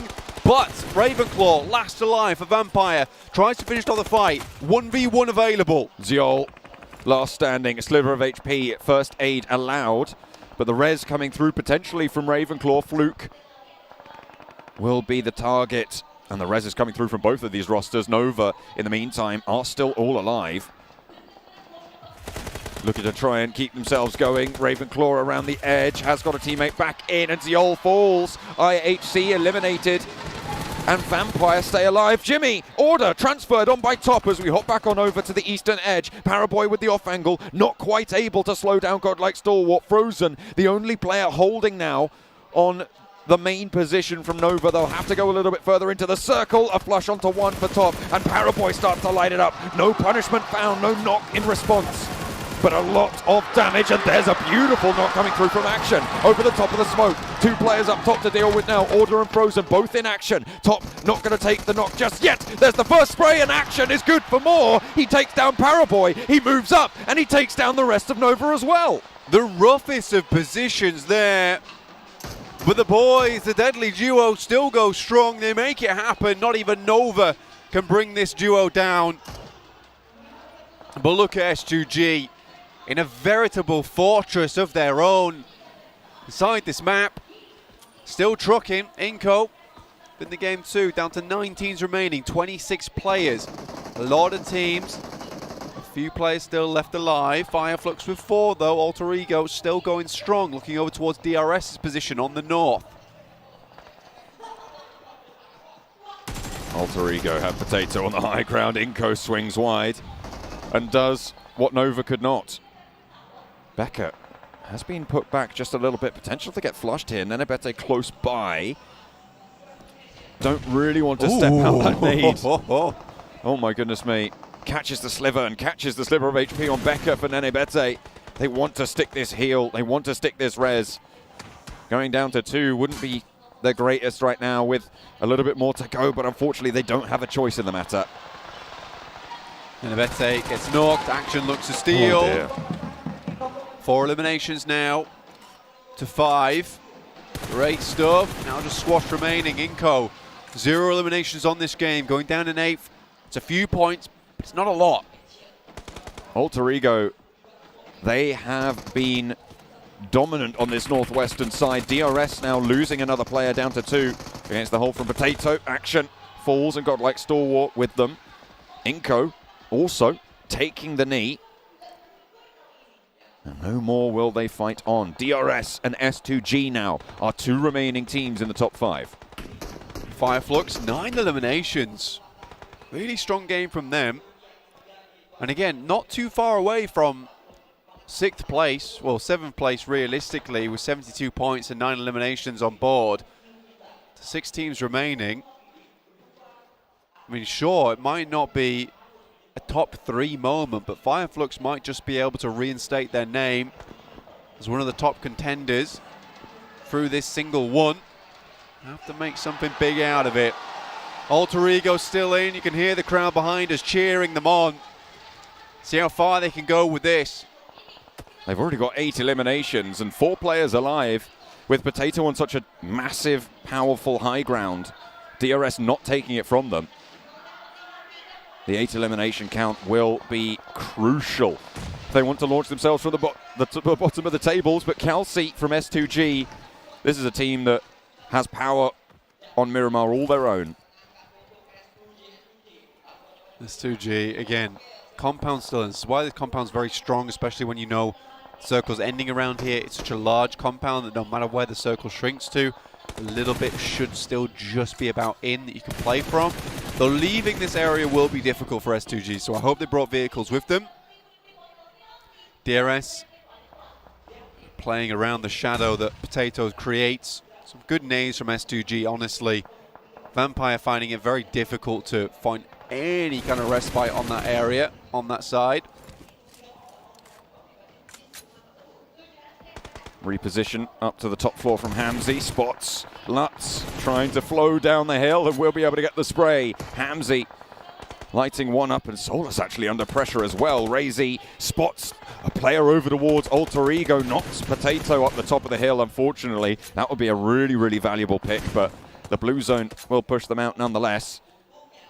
These shots are going to be so crucial. Keeping that K9 in the hands of Razy could prove to be a game changer as Silas sits Ponbit back. I think realistically, a lot of these teams just have to wait right now. Fnatic finds Ravenclaw. That's another one. 9 eliminations so far. Fnatic, an absolute roll at the moment. 7 eliminations. All is lonesome for him. Razy, this K9, disgusting weapon. I think for Alter Ego, patience is the name of the game. S2G's life is going to become hellish when they have to leave this compound. I think they realize they need some more points, so going for these eliminations, risky, but also rewarding. They don't have many options, and Ponbit will look to start the scout. They have to move up to the ridge line. Razy looses another bullet. Silas as well with angles over towards Fireflux, who are split right now and burning the candle at both ends. To be fair, this ridge side, well, this little ditch that Alter Ego is able to play underneath the road, actually fairly decent. Getting Ponbit down there immediately whilst the other team is probably thinking about rotating. That's fantastic. Oh, I don't even think Kelsey knew there was a player there. He was just shooting out towards a buggy. Saw the tag and went, oh, okay, I'll pick that one up. S2G, 4 players alive and still going strong. Ponbit being the forward guard for Alter Ego, the other 4-player roster. Sending smokes down the train now, allowing the rest of Alter Ego to move up, move through some high ground potentially. Circle moves a bit further away from S2G. That is absolutely disastrous for Alter Ego. At this point in time, they needed no casualties coming through. Getting up towards that high ground position was fantastic for them. S2G will have to move on the next zone, but Alter Ego, they need to play their cards right now. They need to be calm, they need to be patient, they need to breathe this one out. Like a spotted Silas, picking up points for the squad. Snipes last for Geek Fam, a team that we haven't seen too much of. And S2G need to do the work now, Blank. And it has to happen now, purely because of the open ground in front of them. With one player already taken down, taken low off of Hamzy G. Potato, a nade over the top, a good lob. Fnatic still on knee, looks to be picked up. Potato has provided them a little bit of support. And outside the play zone go down DRS.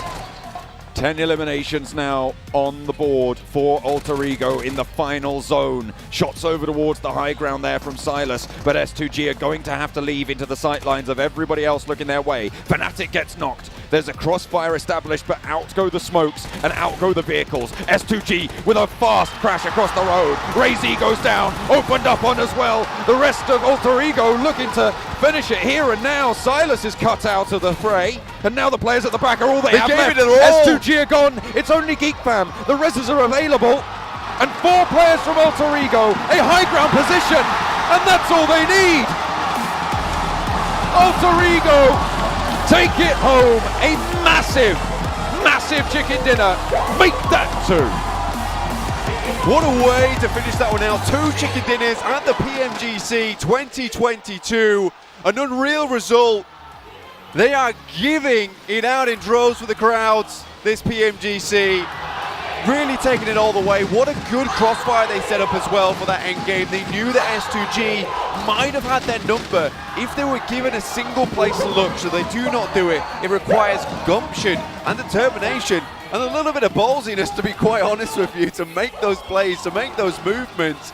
But they knew what they had to do to set up for the win, and they just went for it. That is just a case of, like, everything has to go right. If it doesn't, we don't take this chicken dinner. But Alter Ego, they just do not let it up. Really big chicken dinner there for them as well. We'll get them a whole hunk of points. That should see them towards the top end of the lobby, towards that top 8. Fnatic got the MVP title there, but I feel like Potato was so pivotal for them. Stopped 2 teams on the northern side from moving on in. Influence came in and DRS, forced DRS around the side instead of the high ground.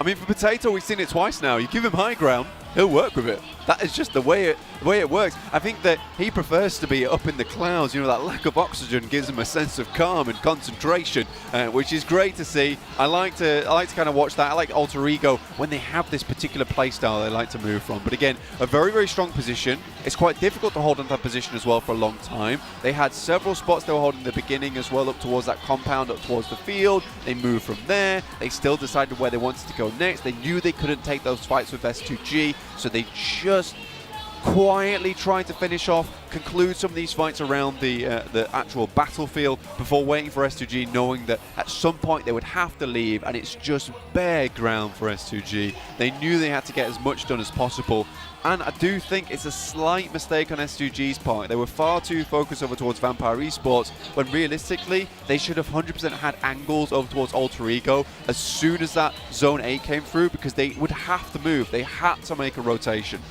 With that game, that puts DRS and S2G ahead as well. Late game performances for these 2 rosters to push on up, but the big news here is that Alter Ego play in the rarefied air up on the high ground and take home a big chicken dinner.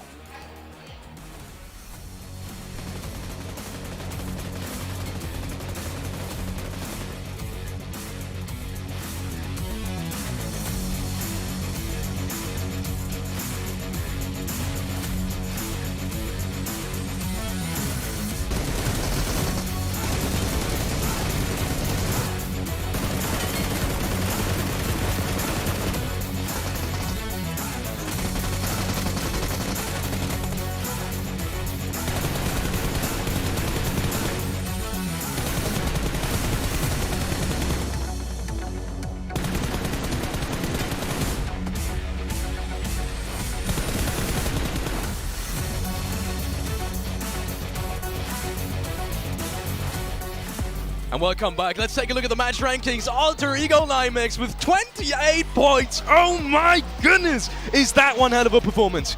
Exactly what we needed from the boys here to try and put himself back in the race towards the top and 7. They played such a good position. Potato, the absolute monster on that hilltop position, clearing off the position away from DRS especially, and giving that information over to all of his teammates. Being able to fend off people, and on top of that, I love the rotation they did end up, especially at the end. They ended up getting one of their players knocked. He ended up getting revived too, and it worked out wonderful. Yes. They didn't wait long enough. That's what I'm talking about. The execution is there for this team, and we're starting to see it. S2G, by the way, with 16 points, that's going to be nice for them, being able to bounce back from the horrible first game. DRS also with a great performance going into this match. Again, we just saw them in the late game and the game before, and they have done it again. They're racking up points right now. I mean, you said it during that game, I think, Seven, right? That Yeah. you were saying, oh, they could win. And I was like, the game? And you're like, no, the event. They could win the grand final. And with results consistently coming their way like this, I gotta say, there's a clear possibility this could be an Nepali champions after this grand final. This huge, but looking at a few extra stats. Kelsey, my boy, from Turkey, looking good, but... But by the way, the only reason why I said that about DRS is because they answered the main question that I had right before this match. Are they going to be able to perform outside of Erangel? And they just proved that. And that's when I was like, okay, you know what? This team can definitely take the championship home. Talking about teams taking home championships, we got to talk about Nova. What was that against Godlike Starwood? It looked like they had it in their bags, and then it all turned around. 2 words. Top action. You don't mess with them, okay? Gotta bring it up. You got to eventually. Yeah. It was not the best push from Stalwart. I Yes. think we were both like definitely having some criticisms for what Godlike Stalwart did at that time. And Paraboy, he was like super proactive. He's like, okay, they're on a ridgeline position on a road. It's not great to defend it if you're getting just pinched upon. He's like, a little bit of an off angle, and then they shut down Paraboy. That was such a key moment for Godlike Stalwart to get himself those eliminations and take down Nova. It was good, but I think knowing Godlike Stalwart, they can do better. Talk about shutting down your opponents. Hardware is needed for that as well. And what better hardware than the Sony Xperia 1 Mark IV? Sony Xperia 1 Mark IV and Sony Xperia Stream were co-developed in collaboration with professional esports players. You can play PUBG Mobile with Xperia Stream's total cooling system and multiple ports for intensive gaming and streaming. And while we're already at it, let's thank Prime Gaming as well. With Prime Gaming, you can get not only free games, but free in-game content for lots of games as well, such as PUBG Mobile. So if you want to get free rewards, skins, content, then make sure to sign up. And also, we want to thank PBSI, the local esports association in Indonesia, for supporting this beautiful event right here in Jakarta, Indonesia as well. Thank you so much for all of your support. If you haven't seen it already, there are links in the chat linking to a PMGC survey. And you can find that survey either in the chat or on social media. And we want you to let us know your feedback about the show. Positives, negatives. By doing that, you may get the chance to win some prizes as well. Thank you all in advance if you are participating in that survey. With that being said, we're going into a short break before we dive deeper into match number 2, Miramar, that we've just seen.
The time has come, so see we all fade.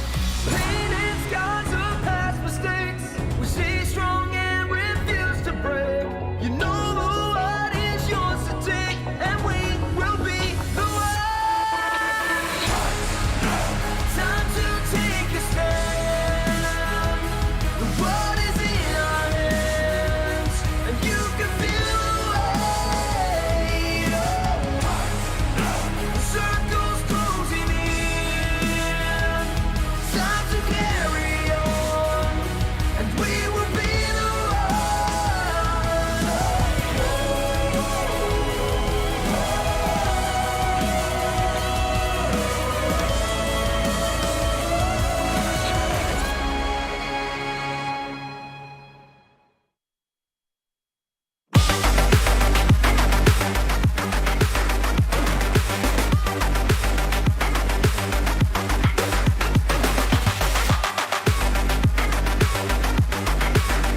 Welcome back to the desk after that short break. And my goodness, we are going into the last Sanhok game of the PMGC Grand Finals 2022. And talking about Sanhok, that last game, that last win from AE, it really reminded me of their Sanhok win. Absolutely. I mean, starting from the high ground, being able to control a lot of teams, being able to output a lot of damage, and be pretty much guiding the teams exactly where they wanted them to go. It was Alter Ego, exactly what we want to see out of them. And going into Sanhok, do you think they might get a chance to win again? I mean, now when you're looking at the chicken dinners from Alter Ego, they didn't win on like a mountain for some reason. So if it goes towards the northwestern island, but there's a chance, clearly, right? It does feel like they're confident, and especially when you have a home crowd right now supporting you the way this amazing crowd are, it's got to be a big moral boost. So I am hoping we see another win from them. I'd love to see it. Me too. Really interested in your opinion also of Geep, because they're also alive in the late game, and they did a really risky move moving into one of the only shacks inside that late game area, but it did kind of pay off, didn't it? It did kind of pay off. Unfortunately, it's really hard to hold on to that position because you have no moving space, and it makes it really tough to try and find yourself some good shots after that one. But S2G, wow, let's get it, ladies and gentlemen. Turkey showing up strong here once more, and no, they had themselves their bad performance, and you said it was a terrible game, but now they make it back up 7 in big way, and they're just looking so good up there. But the thing is, no, they're not even comfortable. Just 3 points ahead of Inco, hot on their heels. And even to this point, still have no idea who will be in first place. Yeah, I think anybody from that first pitch can honestly take that first place. Up and in then 10? we go here, T2K, Alter Ego, the big jump up now with 95 points. I'm telling you, if they can get another win here, this crowd is going to go absolutely nuts. I'm going to go crazy. You're going to go crazy. And I think we're going to see them at least in the top 7. You know what? My objective for them is I would love to see them make it in top 5. If they keep getting results like this, I think that would be a win. Yes. For Alter Ego, if they make it in the top 5, that would be their goal right now, but not an easy goal to achieve, so we'll see if they can pull it off. Let's take a look at some of the next matches that we have coming up for you. Once again, it is the last day of PMGC 2022, and especially of the Grand Finals. So we have Sanhok coming up. We were talking about their last win from Alter Ego, the last big one at least, before going into match 14, and that was Sanhok. So we're already talking about some of the chances, but going maybe over to some other teams haven't really talked about too much today. 4AM, obviously, they did have their chances today as well, but they also had some good chances in Miramar just now. They get taken out by Kangzo pretty early on, though. Any thoughts going into Miramar about 4AM? I mean, going to Sanhok for 4AM, I don't know. Don't really know what to expect from them. I mean, they're really good when it comes to Erangel, really good when it comes to Miramar in particular. Sanhok is not a map for me that they really stand out on, so we'll have to see. Though one team I want to see a win for, Alpha 7. They got themselves the first one. They didn't drop off bootcamp. My heart is broken, but if they can get chicken dinner, I'll forgive them. You want them to jump on boot camp? Because it's fun. It's fun. Tell me it's not fun. It's absolutely amazing. Exactly. My point exactly. Let's look at some of the teams to watch from both of our analysts. And I was, I'm surprised none of you guys picked S2G because they're still at the very top of the table. And they did just have a good round as well, 7. What about your picks? You know what? The reason why I picked Inco instead of STG is because Inco, every single time so far this tournament that they have lost the lead, they come back the next game and they regain that lead. I expect to see that out of Inco Gaming. I felt like this past 2 matches, even though they did get a good performance in the first Erangel, I felt like it was super lucky. Yes, Vitali did end up getting 2 eliminations, but it just wasn't what I expect out of Inco Gaming. Without the 7, I feel like it's going to be now or never. It is going to be the map that they got the chicken dinner on. You can hear everybody screaming in the background. That's because they were showing Paraboy to the crowd. And that's why I picked Nova, because for Nova, if they want to get that repeat, it is now or never. We were walking around before that Miramar started, and we saw the analysts for Nova Esports just going, all right, we need to get things dialed down. I wanted to decipher what was going on there, but it's too smart for me. It's too 10,000 IQ what's going on in the brain of the analyst for Nova Esports. But of course, no, it's Sanhok. When it comes down to it, they can perform so on this map. Like every Battleground, despite Miramar being their one standout map, they can still get themselves some wins there. You had Alter Ego?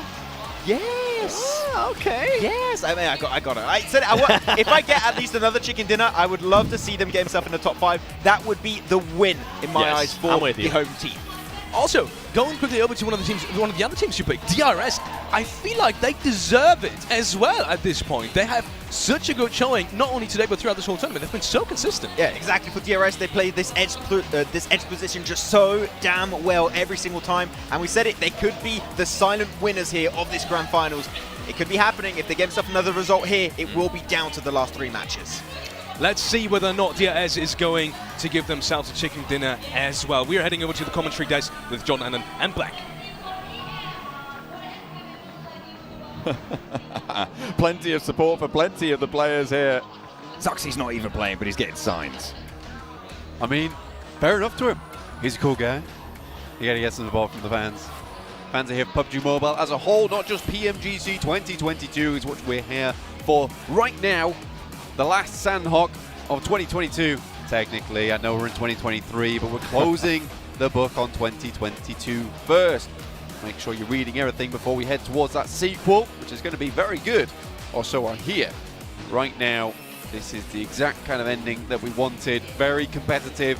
A lot of very good teams up towards that top side who are still performing extremely well, even under the conditions of war. An absolute crazy finish to a tournament. Massive amount of pressure still on board.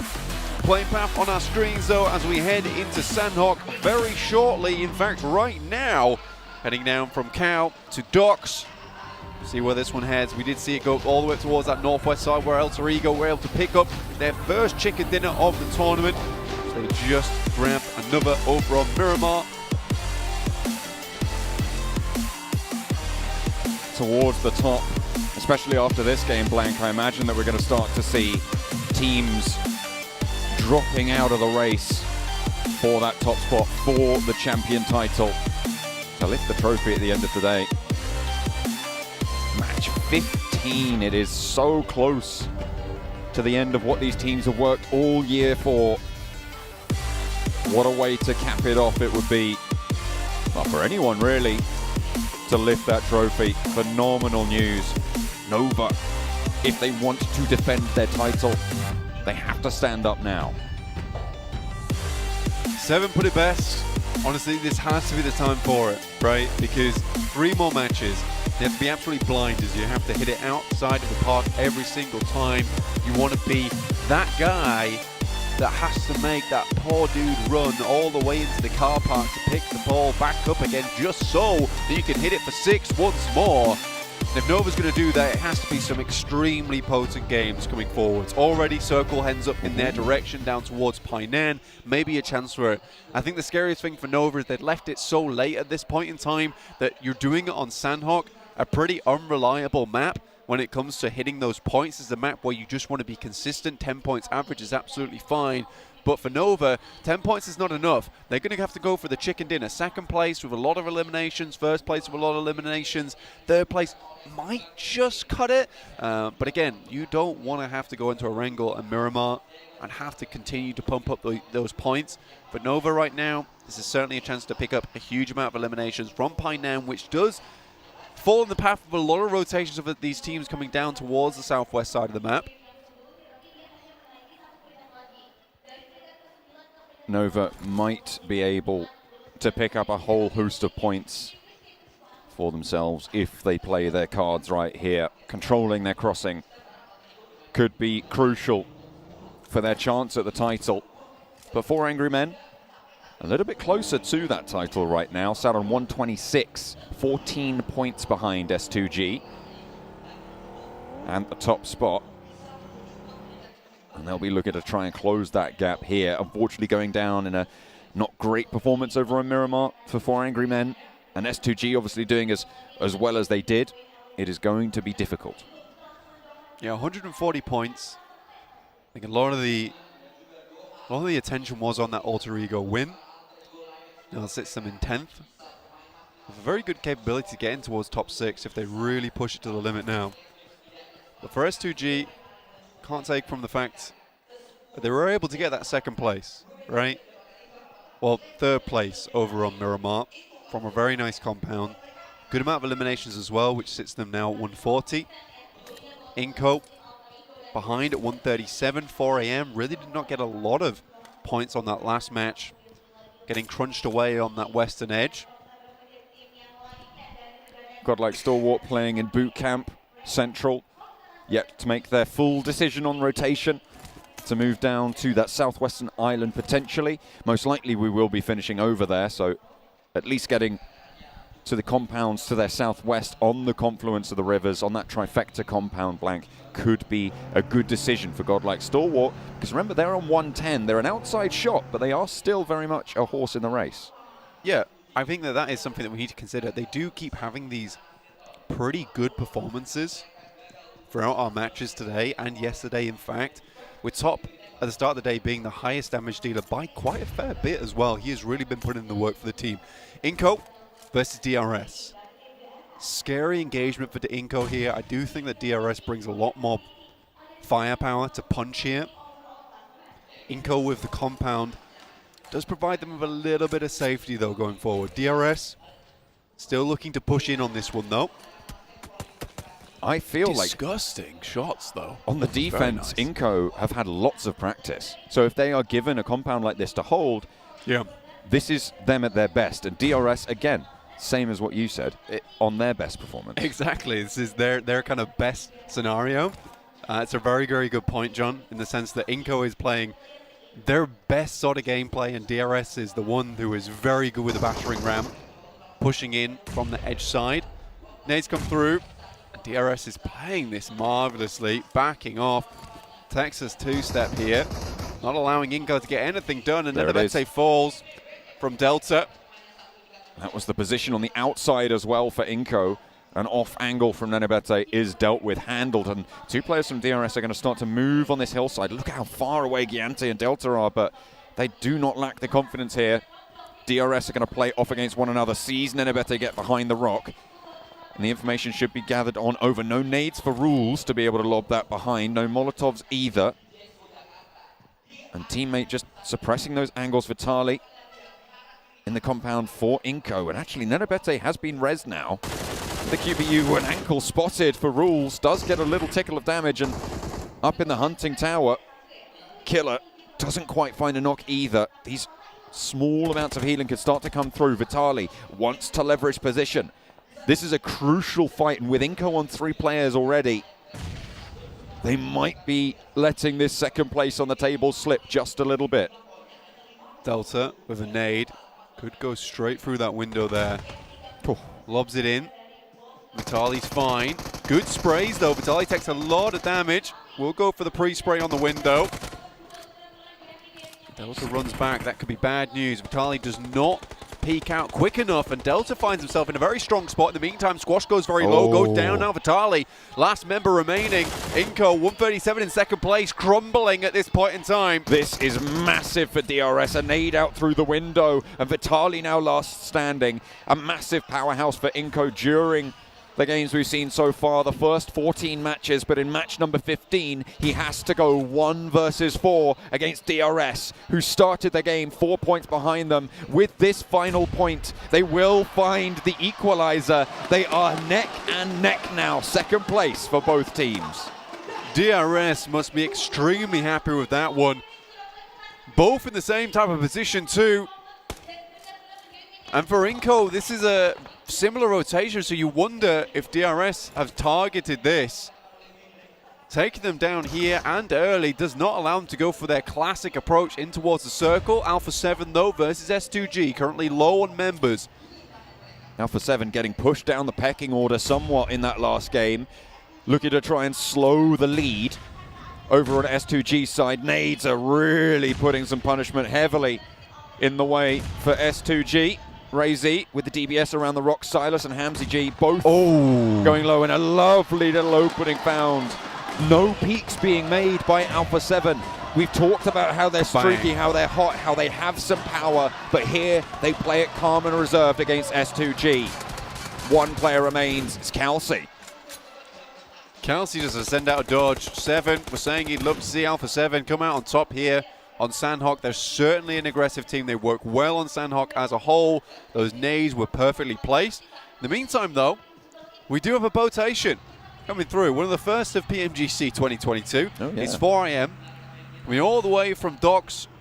And you wonder where they're going to sit in place. Maybe drop up towards where Wolves are playing. In Tambang. Be a potential position to rock up towards. Or towards that western side of Bantai. also a pretty good position to play from. Maybe going for more of an edge play here for 4AM, but again, I think this is another very important game for 4AM because at 126 points, behind Alpha 7 now in 5th place, really will take something special for them to get towards the top. Budoram Back in that conversation, John. crashing into Vampire's position. 1 and 2 fall. My name P will be joined by Sky Only as well. Third player to fall for Budoram. And Vampire, this is a solid hold. They've managed to allow them to step into the Lion's Den. And they will keep on going.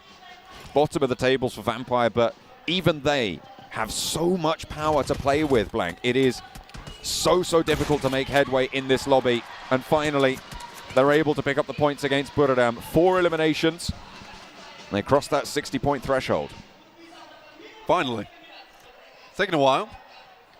Again, though, as we said before, no one's really on that 10-point average at the moment, so it's really still quite malleable in terms of gaining those points, getting higher within the tables itself. T2K coming in from the southeast side. 4AM opting to go even further outside of the zone on their botation. Could even drop up towards IHC and Alter Ego, just the south side of Camp Alpha, though I do think we might see this engagement coming through between IHC and Alter Ego. Already those Yol down. This is a great opportunity for Alter Ego. Renorex moves around the side. DBS was a bit of damage, but not enough. Alex goes for the full lap of the compound and takes a little bit too much damage there from Pombit. Has to back off though. Nade in hand could prove to be really very troublesome for IHC if he able to land it right around the edge or put it into the building as well. Pombit wants to pop it through the door, back up to the building he has for cover. And Alter Ego playing a little bit smarter. IHC allowed to get the res, however, and now both of these teams have to share it, 4 apiece. 2 buildings held, and a lovely little off angle from Fnatic. The high ground held. What a rotation from him. Gets the flush over onto Demo. Needs to be worried from the side, and Ziol does not manage to slip it on through. Nade over the top might be able to do the job, though, and if Fnatic goes down here, they might turn it topsy-turvy. A lovely reposition away. He runs from there. Excellent heads-up play from Fnatic to keep that high ground under control, and in goes Alter Ego. Godless and Alex on the inside. The first is rebuffed. Now the rest of the team need to step forwards. Godless finds a second, and the third is there. It's all coming crumbling down. Only Fnatic now standing for Alter Ego. It looked so hopeful when they'd taken down Demo, but now they're left high and dry with only Fnatic. The 3v3 could have been there, but I think with that man advantage, you never push on that. But again, the drums from the crowd, that's the type of thing that really could take you into a new type of drive, a new type of sensation, just wanting to push it out. Now Fnatic just has to live for a little bit longer. Real unfortunate stuff. Circle heads up towards the northwest side. Influence Kevin in a really strong spot towards that bridge, but a lot of water in this one, not a lot of places to play. 4AM ditches their boat, will start to swim towards the docks of Tambang. Somehow it's the best strategy out of a lot of these teams from the top 5. I would say in this next circle it's probably about 30% playable terrain at this stage, Blank, if you don't count the water, which I guess you could say is technically playable, but even then it's going to be very, very tricky. Not only that, but you've got a lot of shallows in that water, which you can't hide in. You can't just swim around there in that river. No, it's very difficult, and I think that even if you look up towards that northern side, that landmass is sort of not what you want right now, particularly with the fact that it most likely will move away from there. Could even end up on the bridge, you know, which would be absolutely crazy. Alpha 7 moving up out of the blue now, just getting out of it, heading up towards T2K's location. S2G still in the game with Calci all the way on that northern edge by IHC. With the eliminations that Nova have been able to find so far, 2, they do break into 3 digits. 101 points now. We said at the start they need a big game, every game from here on out. They are still as 4, and they're on the southeast side and pretty much the center of the playable terrain. Mythic spotted, cut out, and Vampire continue picking up their 5th elimination of the game. Oh, Carrillo wants to push them back though, and Schwepp finds a second as well. Carrillo looks for a third. Ooh, he gets it as well. Oh my goodness me, but not going to be good enough, unfortunately. A third party comes on in. And that is beautiful news for Vampire to keep themselves alive, but my, what a go of it from Alpha 7. Shift comes in, it's all the way down south, and 4 Angry Men, with a rotation, playing out in the water, somehow, Blank, have one of the best positions in this next circle. Yeah, extremely strong. I think the real question for me is, can they get up onto the coastal side? Currently still in the water. Most likely we'll have to move up towards the docks on the northern side that Influence Kemen are currently holding on to. So a little bit awkward, but certainly still playable. Question is, how much loot do they still have? They weren't out in the blue for a very long time either, considering how much water was still in. I think they played that move very, very exceptionally well. Just because you're on that western side anyway, usually they might have thought about dropping in earlier on the south, but they understood that there's so much water out there.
Outside that 400 compound in this next circle, Blank. We've seen them take a fight. They held out Buriram really, really nicely, and they've been leveraging their position ever since.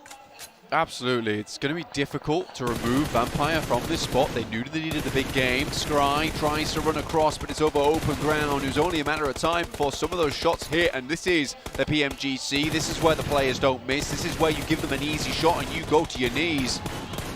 Speaking of, Paraboy and Jimmy lighting it up against Godlike Stalwart on the hillside. The Wolves still in their compound, holding out Nova with the blue zone pushing in. They do need to go for this fight.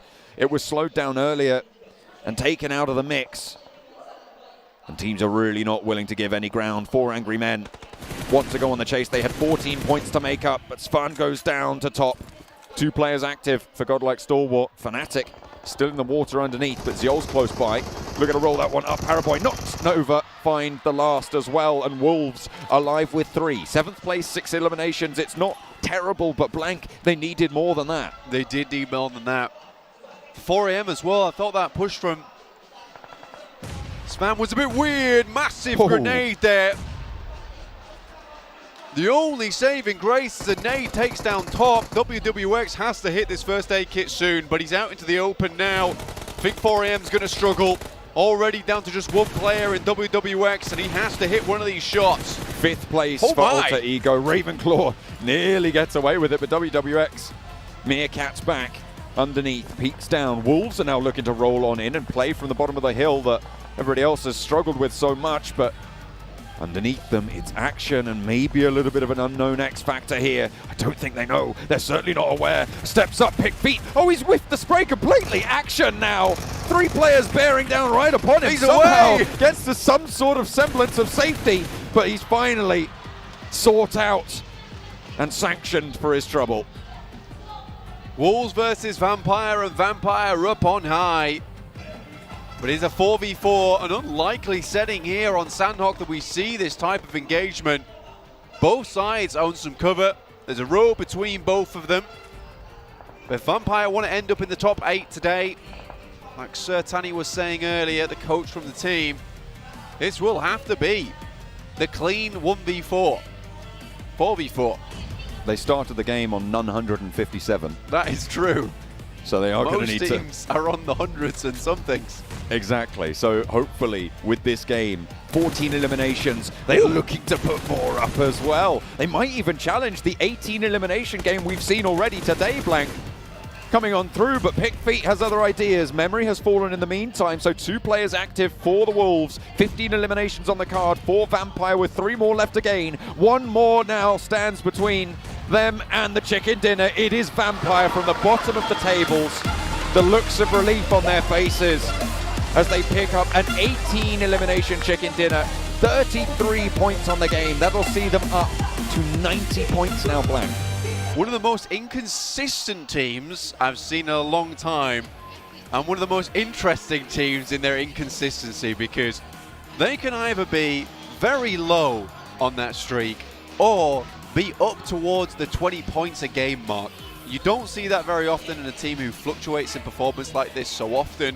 PMWI was a great example when they were up on their numbers, right? And again, this is the type of game that we saw so often from them, and it looked almost effortless over the time when they went up against Alpha 7. But other than that, it was effortless for them. It looked like they made all the right moves, all the right times. They were taking some incredible shots, which were pinpoint accurate, by the way. And that end game, which is a case of Wolves came up. They were expecting they were going to go for a very rough fight, but it was just a ridiculous amount of grenades going over the top, all perfectly placed. Bish bash bosh, the fight's done. Well, they wanted to be in the top 8, Blank, and they might have been able to do that here with a big chicken dinner. 18 eliminations and a chicken dinner. Whoa. Chicken dinner for Vampire Esports. Not sure what a chicken dinner is, but I do believe we've had a chicken dinner in our hands anyways. Vampire! They are coming out of the gate swinging today, apparently, at least in Sandhawk. And that is something I think none of us... Actually, did one of you pick... Oh my goodness, Seven says yes. You did pick Vampire. If that isn't the prediction of the century. Remember earlier when you were trying to ask a question about Vampire, if they can make the first place, and I just absolutely cut you off, but I also said that this team does have the potential to get a win today and just showcase their skill, because we know they have the skill. I mean, we got a chance to see it firsthand when we were at PMWI earlier last year, actually. It's just, as Blank put it best, like, it's one of the most inconsistent, consistent teams out there, and they're just fun to watch. Yeah, they're really fun to watch, to be honest. That push on Alpha 7 was like, this is actually a good push. Yeah. Good push. Then Carrillo had the DBS. Then it was not a fun push anymore for them. So, as stated, then very inconsistent team when it comes down to it. And for this event, not been looking so good so far. But no, this is just like a little explosion. Win. Like, we're still here, guys. Don't forget about us. And they'll get a little bit of a prize pool increase too. But as you said, Sir Tani said, if they can get himself in that position, that is going to be their objective. And with games like that, it's definitely in arm's reach. Yeah, 100%. 100%. Maybe one team that we saw in the late game as well that I want to touch on. Wolves. They still haven't gotten a chicken dinner in PMGC 2022 in the grand finals, but they've come so close just now. Is it something you expect to happen? I didn't hear the team name. Can you say that? The team Wolves. name? Wolves is okay. what I mean. Yes, I think it could be happening for sure. I mean, I think that the way they pushed out that compound more specifically was really good on the Eclair I was talking about. They're lucky. If TGK third party that fight 7, I think we lose both teams potentially to like whatever the hell is happening in that fight. But TGK saves it up for VP. Why you gotta bring that up? Why you gotta bring that up? With Alpha 7, by the way, the crazy rotation that they did in that match to just go through everybody and try to push it, it kind of worked out until it didn't when Vampires did end up pushing towards it with the match ranking. Here we go, 33 points. I mean, that's definitely gonna put them closer to that top 8. Which one do you have in mind? I was going to say a VP. I was going to say that was not like celebration. That was just relief on their faces after that game. A good performance out of 4 Angry Men. I mean, a team that definitely needed Nova as well. We're talking about how this team definitely needs to react, and it's good that they did that because guess what? Inco Gaming, 0 points. S2G Esports, 2 points, and then Alpha 7, 3 points. So if there was ever a time to get a little bit closer and make it even tighter at the top, to just leave us suspenseful. I think even going into the last match, I think last play is going to be the deciding factor for who wins. I think it's going to be down to the last game between what? 5, 16 potentially. that is how close it is currently at the top. But I also want to bring up that was absolutely Chinese dominated this game when it comes to Sanhok. Wolves Esport in second place when it comes to point, 4th and 5th respectively for Angry Men and Nova. Really once again doing good on this battleground, but we're done with Sanhok. It doesn't matter anymore. You only have Miramar and Orangel left to go. And with that said, I mean, DRS Gaming, they did end up with 5 points, and now we're going to be going into Erangel as well. I'm pretty sure those extra points are going to push them up even more, as they are currently in 4th place. S2G maintaining that 1st place. 4 Angry Men now with 2nd place, 138 points, and Inco Gaming does go down. It is absolutely furiously close. Look at this, 142 points going down to 6th place is 123 only. That's not even a win essentially. That's just a good game. And looking over at the second part of the ranking, we will see just that as well. Still plenty of teams that have got the choice to maybe come out swinging, just like we just saw in that last game from some of the teams on the second half. Maybe not Vampire again. I mean, we were all kind of counting them not into the favorites anymore, at least the possibilities. Maybe someone else from that second side. I think up to 7th place, up to where Nova is, any of those teams can take 1st place. Yeah, but even that, you're looking at teams on the second page, if they get themselves a pop-off game, they're in the race. Like, you're asking for predictions. How the hell are we supposed to predict 7? We're supposed to do analysis. How do you analyze this situation? I have no goddamn clue right now. All right, let me give you a little bit of context of why I didn't pick anybody here from the second page, at least towards the top, right? It's because T2K, yeah, they did have a 16 elimination game. Yeah, I think it was the 2nd place finish. I just don't see any of those teams having 2 pop-off performances. But it could happen. But I don't see it. You're telling me there's a chance. But I don't see it. Fair enough. You know, I do respect that point, because if your team is inconsistent, not able to close off games, you're not looking confident. But the fact that the hope is still alive, and we saw insane comebacks in every esports, even more specifically in PUBG Mobile esports. So the hope is still alive. The teams can still make it happen. Let's look at some of the drop spot locations. I quickly want to touch on INF, because I really thought they had a great chance of the great game in the last Sanhok match that we just saw as well. But they have been so inconsistent the last 8-9 matches almost. We're going to have one of the Brazilian teams, unfortunately, be behind, and in this case, it is going to be Influence Kemin. And I still think this is a team that, during the league stage, just showed absolute greatness. But the grand finals, I mean, they're just completely outclassed by your Incos, by your Alpha 7s. It's unfortunate, but a team that still has potential and could still make it up there. They need a win, though. I think it would have been reasonable for me to sit here and with my bias towards Brazil, think that there was going to be 3 teams at the top continue in the next 3 days, right? That's why I was waving the Brazil flag at the start of day 2, because I knew While there you was, still could. yeah, exactly. While I still could, because I knew one of those teams was going to end up dropping off, and it definitely happened that way. Talking about dropping off, Fireflux is in last place right now. And whenever I watch them in the early game especially, I always feel like the rotations, sure, they're maybe a little bit late, but I feel like they do have opportunities. They're just not capitalizing on towards them. I think you just described it super well there, right there, Alex. They have such good opportunities to get in good positions, to do their rotations. They're just unfortunately a little bit too slow. They hold on to their splits too long, and they lose players like one player or two just too quickly, and that really just hinders their chances of a potential chicken dinner almost instantly. So at Fireflux, I had high hopes for them, but right now my hopes are just crumbling down to pieces. I'm disappointed this event for them. Disappointed in Fireflux, Maxman is. Let's look at some of the teams to watch. And Maxman starting 4 AM and Starwood. Can't explain. Star Wars been having a little bit of a redemption, right? Their second, third place of yesterday, they gave themselves some good points. Third place here. Like, that is not that big chicken dinner that I still want to see from a godlike Star Wars game, but it's enough to still remain in the race, to slowly but surely climb back up. They're in 6th position right now, I do believe. That is close enough to still become the world champions right now. That is how close it is for them in this event. Oh man, I have DRS because just well, yeah. Sorry, Max. I'm just thinking about DRS. They were able to show me some stuff in Miramar. We still have one Miramar left, and then we're going into Erangel. We have seen what they're able to do in Erangel. We do have 2 games left. This team set themselves up perfectly for this chance to go for that push to first place.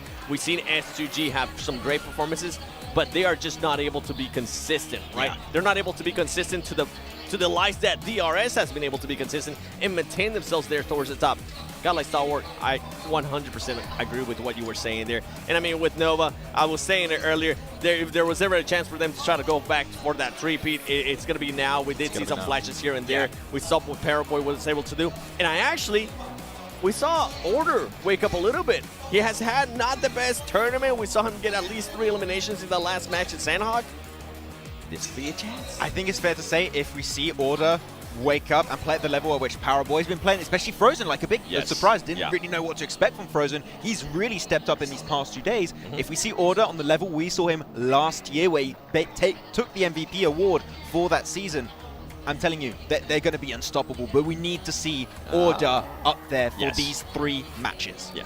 I also really want to, now that I quickly want to touch on that topic in terms of who we want to see in that first page as well, Alter Ego. I was surprised you picked them, I think, almost all of the times today, but not now. And I really feel like if they do want to make it in, if they want to keep that momentum, they need to perform now. They need to make this Erangel game count. I think the reason why we keep having them as their team to watch is just on your screen right now. All the fans. Well, you got the Geek Fam fans also. Every once in a while you'll have like some Geek Fam like cries in the background, but I think it's a little bit drowned by the Alter Ego war cry. Do we have every every game pretty much at this point? They have made us biased. That's what it comes down to. It's your fault, audience. To be fair though, hey, the audience has been absolutely amazing. Even when it's not their team, even when the team goes down, they're still clapping for them. They're still supporting them. Even when some other fights are happening too, like they just maintaining that hype, and I absolutely love the crowd. I felt starved for the past 2 years now of not having. That was a weird way to put it, but you know what I mean. I know what you mean. Not having a live audience for the past 2 years. I think the last time was actually Malaysia, if I'm not mistaken, an era where you actually were at 7. It was great to have a live audience, but we're back here once again, and some of the teams have been able to just pull some true strength from the audience, being here, able to support them. And Vampire, no.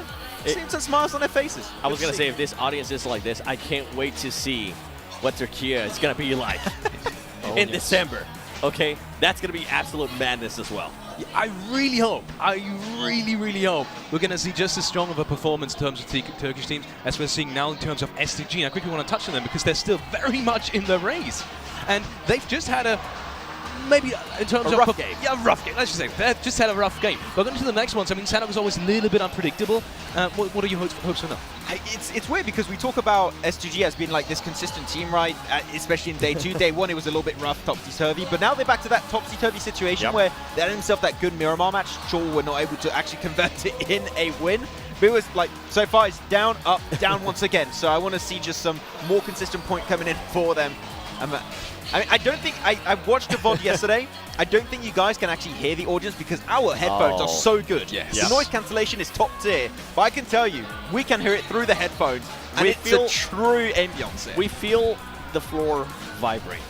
That's how amazing it is in I here. want to throw my headset in there just for you guys to actually listen to it. Get right there into the audience.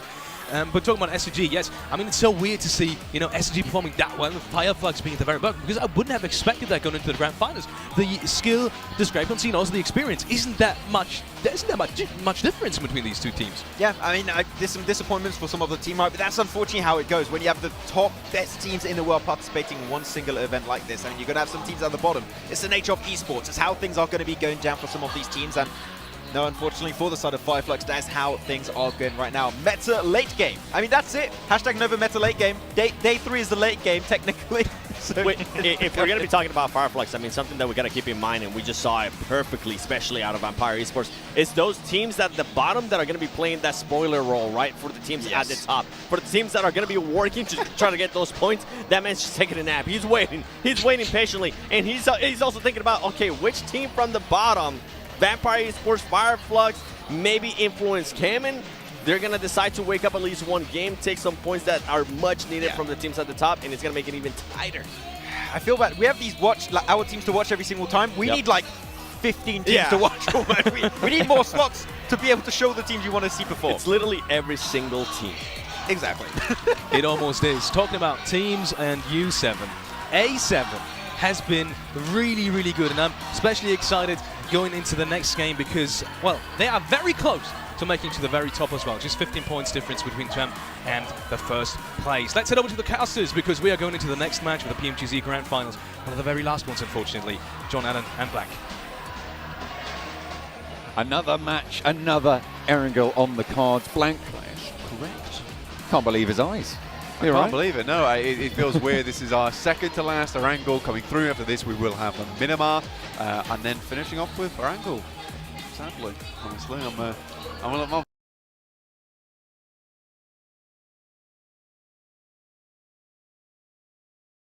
tearing up. I don't really want to leave.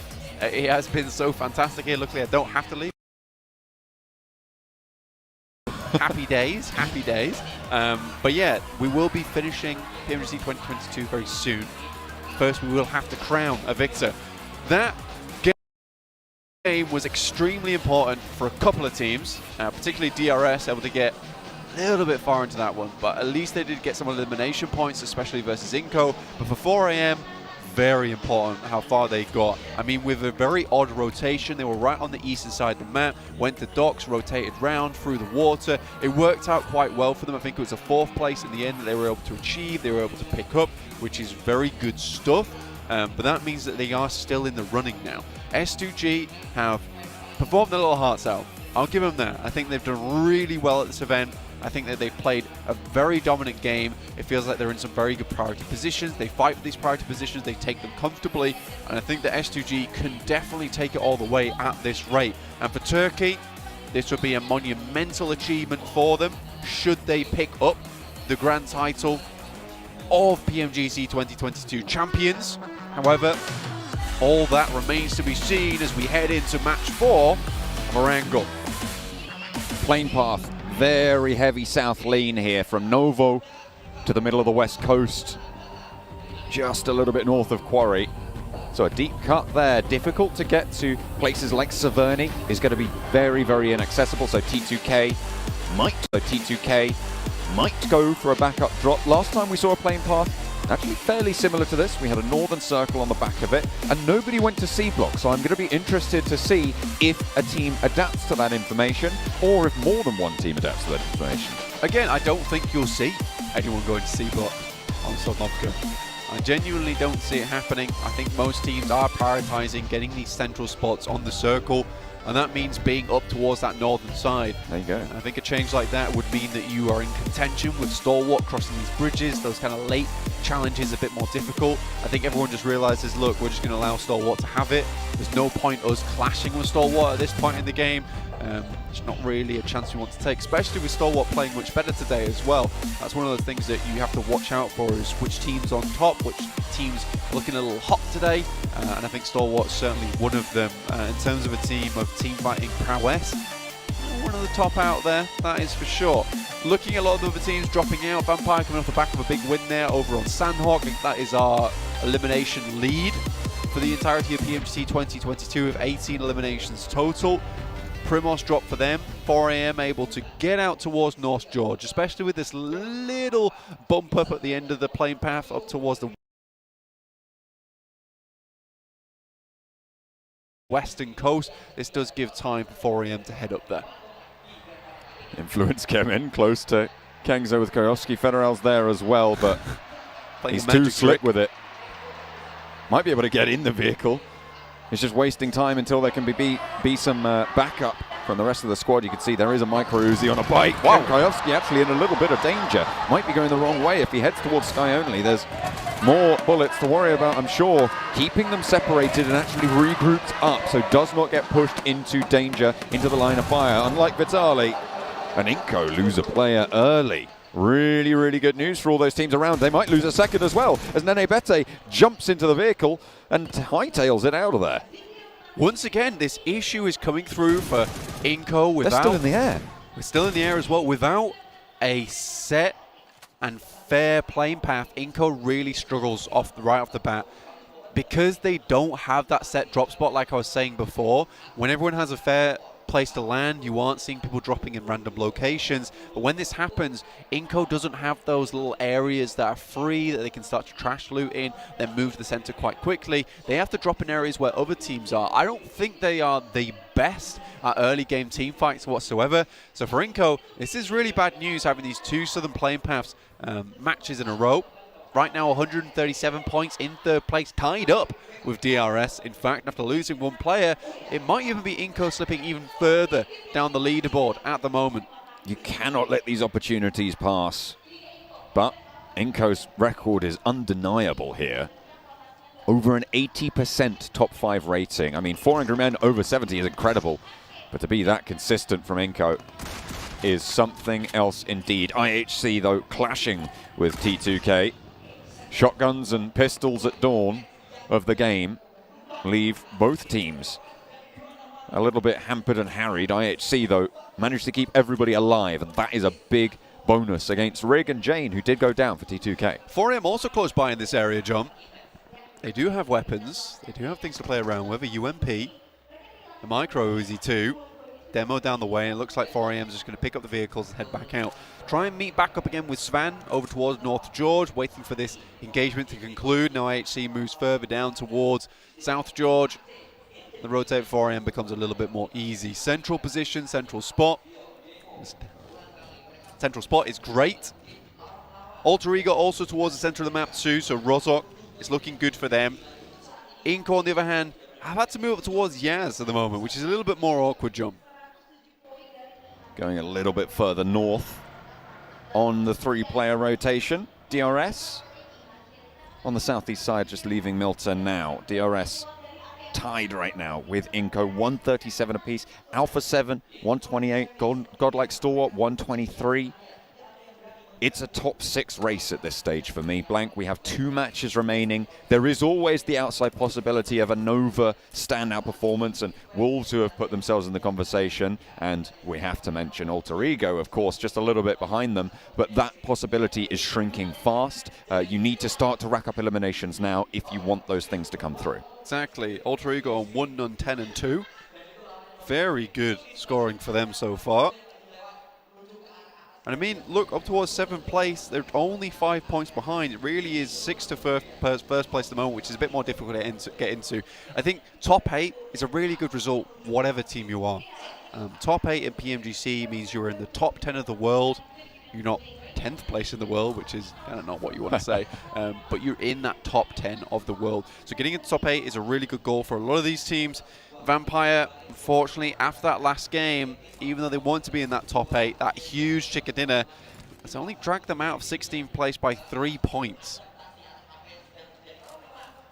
DRS take control of the north side of Potato Hill, but the west is threatened by Wolves. They'll need to light the torches and ward them off on the west edge, but they're just staying grouped up for now. Not taking too many risks. It's slap bang in the center of the circle. And there is room for 2 teams on the top of Potato Hill. But if they're going to turn their attention their way, certainly if they're going to pop shots like that, maybe that will spook DRS into going for an engagement over the top. Inco takes themselves out of the picture. They're going to head up all the way towards that northern side of the map. I don't think we're going to see too much out of this team and towards that end game. And I think that's going to be the killer for them because they are not playing like they are a champion team, right? That is the issue for Inco, is that they play to survive, they play to get big points, but when you get towards those last 3 games, you have to play like that championship depends on it. I think for Inco, they are relying on other teams doing badly as opposed to themselves taking it home for themselves. And then you compare that to teams like S2G, to DRS, I think, one of the very proactive teams in this lobby. And you've got to wonder if they've got the legs to make this one work. Inco, a surprise from the Brazilian region to be such a hot contender in this one. Alpha 7, maybe a little bit less of a surprise, but still very far up there. And Brazil will be proud no matter what the result at the end of these 2 matches. Absolutely. It's a good result no matter what happens. Wolves just sending off these warning shots, letting everyone know that this territory is already claimed. A good thing to do this early in the game as well, especially towards Potato Hill, which is such a massive landmark when it comes to rotations. I think you certainly need to be on the ball with it, or at least letting other teams know that this is taken. DRS off towards that eastern side certainly is going to try and move towards that west. This is the first time in a while we've seen DRS get so close towards the center of the circle so early, and I think that's purely based off the fact that they haven't had to play edge here. They were already in a location to play towards that center, and I respect that from DRS. If they can play center and they're in the position to do it, go for it. T2K on the north side, south of Inco as the circle pops on the south coast. I say south coast, sorry, south side of the river. On towards Pachinki. Slap bang in the middle of this next zone. Nova may be looking to move into very powerful positions on the north side of Pachinki. If they want to get some big games here, this is where Nova can maybe make it work for themselves in a central position, playing on that church on the northwest side. They're very split right now, though. And a long line out from Jimmy and Order leaves themselves potentially vulnerable to teams moving through. Potentially vulnerable to some threats coming in from that northern side, especially S2G. Influence Kevin also coming through from school side. I think Nova would love to get down towards where Wolves are currently playing as a strong position of Pachinki to be in. Vampire Esports also down towards that southwest side, towards those hills. 4AM has to make the cross over the island bridge. S2G is waiting. The direct competitors for that first place spot would be 4AM. They've spotted now actually S2G waiting on the other side. They instead intend to just bucket out of there and head up towards Ruins. Will cross and potentially come into conflict with IHC. S2G are taking shots from across the way. I think that's Influence Kevin actually coming on through into the engagement, but Calci is humbling them somewhat. S2G don't even take a knock in response. That is powerful stuff coming through. A tonic for the nerves for S2G to keep them nice and safe. 4AM, take a couple of shots coming from IHC. It's from Everest side. Slightly worried about that. However, IHC still have to move. 4AM do make their way past them easily enough. Influence came in, passed their way over Rozok, get themselves nice and deep in towards this circle. A lot of teams already here. In fact, most teams already in this circle. One of the most central circles we've seen in PUBG Mobile in a long time, actually, John. It hasn't been super common to see the circles finish in Pachinki, so yeah, could potentially be a nice little change back to something that we've seen a lot from before. Yeah. Seen, I think, about 3-4 northern circles on the trot. Yeah, we've seen a lot of northern circles so far. And for Inco, who intended to kind of take themselves out of the picture with T2K, once again, run down by AHC. I mean, talk about taking out the picture. That's T2K getting Absolutely painted over there. Just Legend now on the northern shore to cross in for T2K. Out in the blue zone as well, so severely diminished, and T2K's run might be finished now. With this game in hand, they might have had a chance. They were on 101 point, I think, at the start of the game. But we are going to see teams start to fully drop out now. Anyone below 100 points at this stage will not be making it to the champion spot. Yeah, it's going to be a real tough road ahead if you want to make it towards that champion spot, and if you're behind by this much. I think 7th place downwards is still difficult. That requires you to have a chicken dinner on top of a chicken dinner, and then a very good game to finish out with. It's unlikely. 33 Svan though. Ooh, that is real bad news. That's S2G. And an absolute winner of a decision for them. However, Inko, Hamzy G, right over the side. A nade as well. Could spell doom for Inko. Well placed, and they're done for. Cooks it, but it's a little bit long. Nenebete low has backup from Razy, who moves up that ridge line. Nicely found, and look, Nova are going to light them up from the back as well. Jimmy has a good angle into the vehicles. They try and flow around the edge, and Nenebete knows they need to get out of there. But Becca, and he will fall. Squash left last standing for Inko, and they have it all come crumbling down around their ears. S2G picking up those points is almost a worst case scenario for them. Absolutely. For Inko, this is all just falling apart at the seams. And we said that you need to play like your life's on the line now. And for Inko, I think they've taken that a little bit too far, because they are playing like this is the only life they're ever going to have. It's too safe. It's too cautious. Alter Ego, though, being anything but cautious, and why not? You got to rip it towards the end. With 2 more matches to play, they want to put some numbers on the board. We've seen that they are capable of chicken dinners. They've already managed to accrue 2 over the 16 matches, well, the 15 that we finished, and the 16th match now on the cards. 3 eliminations this game, tying it up with IHC and S2G, both of whom also have 3. 4 AM, now just 3 players. Fireflux in 16th place down towards their south side. Squash finds himself a little bit of safety. And Alpha 7 fairly central. Nova split around them. Again, for Alpha 7, things aren't over yet. Still a good chance with 3 more matches to go now. Nothing is out of the picture for at least the top 5.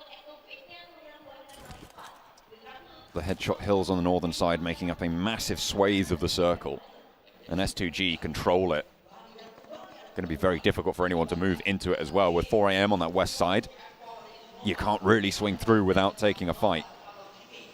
And those 3 players that remain for them will be a strong barrier to move. However, the circle gives them some semblance of safety for the rest of the lobby, and moves down towards Pachinki yet again. Nova on a 2-2 split, looking to regroup now. Look at that, Order and Jimmy sailing across. It's a really good regroup. Great timing for it. Squash also happy about this one from Inko. Will just be about in. 4 AM may try and hold out against S2G, understanding they'll have to pass it along some quite open ground to get towards this circle. They could swing all the way towards that eastern side, but that's very clumped up. It's a difficult ending. It's Pachinki. A lot of fielded area, a lot of awkward buildings to play. Influence Kevin finding that out firsthand. All these windows. And all this trouble, spelling doom for Influence Kevin. 1 player now remaining. Federal does manage to get the first knock. And a flush potentially coming through as well. Looking for a res. Slows down any aggression. Pick feet. 4 Wolves will be able to get the first aid off. Nade cooking now. Underarm switches back to over. And a nade into the side room would be the end of plenty a player on Influence Kemin, but instead just gets the double flush, and there's the last as well, as it does get picked away. A 3rd party from GeekFam. A real shocking performance from Influence Kemin. Not in the sense of it being bad, but in the sense of it's so surprising for me to see them in 13th place. I thought that this would be the Brazilian team that we see taking us all the way towards that top 3 position. Unfortunately, they've just not found their footing here in the PMGC 2022 Grand Finals. Unfortunate ending for them as well. I think at 96 points, 1 elimination, only 2 matches to go. All but over now to try and get towards that top 5 at least. Maybe some redemption in the top 8 potential. 4 Angry Men with some rooftops to play around and S2G to slow. So important for them to do so, as much damage as they can. Preferably take them out entirely. Fnatic takes a little bit too much damage and takes the knee for it. Rules crashes into the side of the entrance there, and there's a knock going their way, and he swivels around and somehow plays it around the edge of the smoke and completely destroys Alter Ego, 15th place. Kind of hope that Alter Ego had left a grenade behind there. Thought he was cooking one. 4AM though, taking massive damage from Squash alone, of all people. A good nade over the top, but now 4AM down to just 2 players at the hands of Squash, helping out S2G in a way. And they're going to rock up on this one, taking no chances. This is the perfect opportunity for them to take out the majority of their competition. This is absolutely huge, a double roll-up coming through from the S2G. We've seen them do this before, and it has gone pear-shaped several times, but they're on the chase now. The last player from 4 Angry Men is taken down, and their closest rival eliminated. DRS now, a big threat for them. 1 player of theirs has fallen already. 3 players active for DRS, 4 on Alpha 7, 4 on Godlike Stalwart further behind. All 4M can hope for now is for S2G to go out early, but the way they're playing, the finesse of it, the way that they're just flowing through these hillsides, taking fights and making sure no one can step to them, it doesn't seem likely. S2G are feeling more and more like a champion as the matches go on. The west edge of the next circle guarded by Nova. S2G have been taking some pretty tricky fights, to be fair, with teams that are main competitors for them. Nova might be their next challenge, but will it prove to be too much? Taking players outside the blue to pick up vehicles left behind. Smart move from S2G. Trying to use as many vehicles as possible because they know that the run ahead of them is going to be disgustingly hard to hit. So having as many vehicles to ensure as many lives are saved, because I think that they know there are going to be casualties going into the circle. It would be amazing if 100% of the squad made it through, but is it likely? Not really, no. Nova moved away from the hilltop that they were occupying for a long time. The church position overlooking Pachinki is currently available, and S2G might be the ones to try and take control of it. Vampire a little bit too far south and not wanting to step too far in.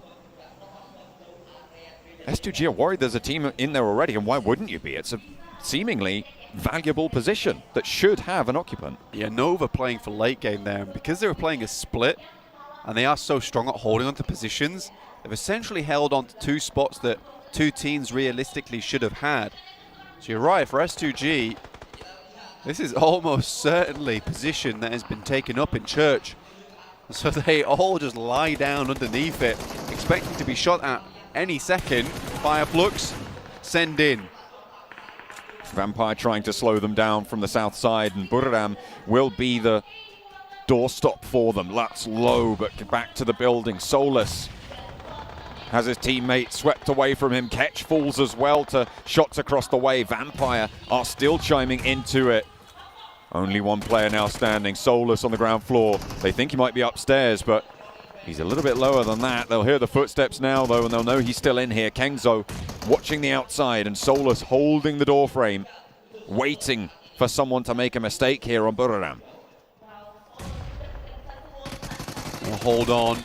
Buriram comes down the stairs, but it's Tiger there moving through, and Fireflux continue to have not the greatest of tournaments here in the PMGC. 16th place. Vampire overtaking them must have stung.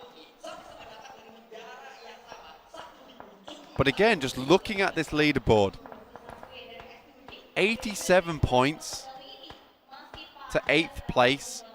You know, it is only 19 points away. It is 1 game. So everyone's really done very well during this PMGC. Everyone's put up points.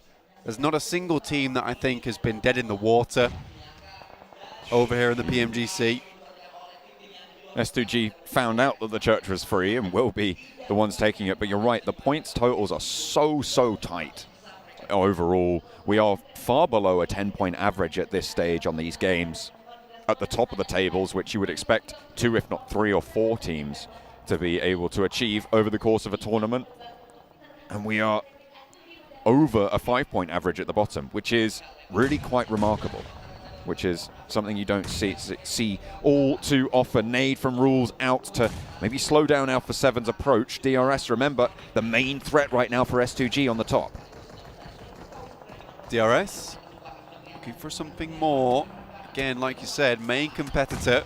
Ooh. But a great nade to start things off. Rules is already down on A7. They don't take a single moment, or at least don't waste a single moment. They'll move straight through. 5 eliminations found for them. Again, it's not done for Alpha 7 yet. Dangerous push from S2G, but they make it.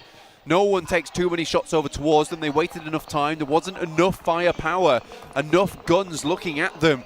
So when they made that approach, they made it by the skin of their teeth, but it was still quite reliable. 6 eliminations for S2G and all 4 of them alive. 9th place for DRS, and now Alpha 7 with 5 eliminations, all 4 of them alive, will take up the mantle of the closest chaser in this game to S2G. Shots from top over towards Mafioso as he hides behind the wheels, trying to stay hidden. The Axel ricocheting the bullets away. Mythic hops on into the pickup there. And will be alive for the time being, but there's a nade from GeekFam and a second as well on the knock from the nade. It's beautiful. Micah wants to keep it on pouring, and Alpha 7 being torn apart here. Godlike Stalwart might be able to step up to the plate as the next closest competitor to S2G's top spot. The nades do not stop, and GeekFam rack up 5 elimination points already, with 1 more soon to follow. That's 6. Refusing to allow anyone from Alpha 7 to survive this one. Just Carrillo remaining now, looking for those placement points in the smoke, but outside the blue will push him into open ground. It's unlikely that Carrillo stays alive for much longer, and Micah will put him to bed. Damn rude, actually, the one to steal that one away. It looked like Mike had it all lined up, but this is such excellent news for Turkish fans. S2G with 4 teams directly beneath them, all wiped out. They have 4 players alive. They have 6 eliminations on this game so far. They are in a prime spot to take a huge game, so vitally important at this stage. No matter where they drop out now, I'd say it's a good profit on the game. Even 7th place right now would not be bad for them. For 4 AM, it's going to be pretty rough to profit on top of what they've earned this game anyway. And coming into Miramar's Game 5, I said this earlier today and yesterday, that for S2G, that's a map where they do excel. We saw it on the first Miramar of the day already, and having that in the back pocket for Game 5, this is a place where you can bump up even more points. And 4AM really was suffering on that last Miramar. They didn't get very far. They looked a little bit lost. So for S2G, I'm really excited to see what they can do here. In our second to last angle, to pump up some big points here to secure their position at the top of the table. Buriram 2 players, Wolves 2 as well. If they fall, that would put you in 5th place, which is desirable for everyone, other than, of course, those 2 teams, but we'll see what can be done. Vampire crunching in a little bit on that south side. They have got the 2 buildings there, and they're pushing in towards Kengzo. DBS in hand for Schwepp, and Fluke actually caught out by Godlike Stalwart. Having some angles there to play with. Nova are clashing with S2G in the meantime, but Razy has some cover to play with. Backs off the high angle peak, but will be very resible for S2G as they play a little small 2-2 split.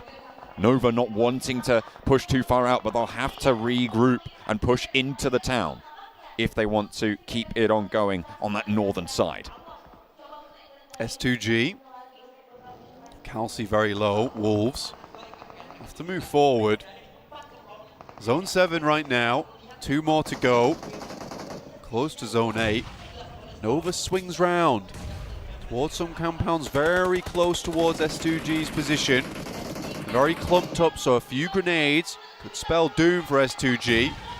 You wonder at this point, how many does Nova still have remaining? The only Malaysian team here, Geek Fam, have got 9 eliminations now, and it's a team that has fragged out before. See if they can do anything with the 4 players they have on the north side, but Micah does go down. Potential trouble there. Vampire seen, and Godlike Stalwart have been so troublesome on this south flank of Pachinki. An urban finish, we haven't seen it so far. But now Nova, a big test for S2G. Frozen will fall first. The burn from Hamzy is good. It isolates the room and looks to put pressure on Jimmy and Order, one of whom has to leave. Jimmy will be the one to elect to do so. Hops out, and Paraboy on the corner being isolated. There's another player in the kitchen though, and Hamzy could be caught broadside, but he has backup to deal with the threat. Order falls, and now it's just Paraboy at the back. Not too much HP, but S2G have lost 2 players in the midst of the fray. Silas wants the flushes. They want to confirm these points. With 8 eliminations, they'll take what they can get. 6 teams remain, and Paraboy backed off with the burn. S2G, 3 alive, 8 eliminations racked up to 10. They are on double digits already, and with 5 teams remaining, they have guaranteed a bumper game to see themselves safer towards the top. This is going to be so hard to chase in the next 2 games, regardless of what happens going forward. For S2G, 3 players still going outside the circle now, though. If they can conclude this game in a top 3, the teams underneath them are going to be quaking in their boots because that trophy is going to look so far away. They might need to go to Specsavers just to even have a hope at seeing it.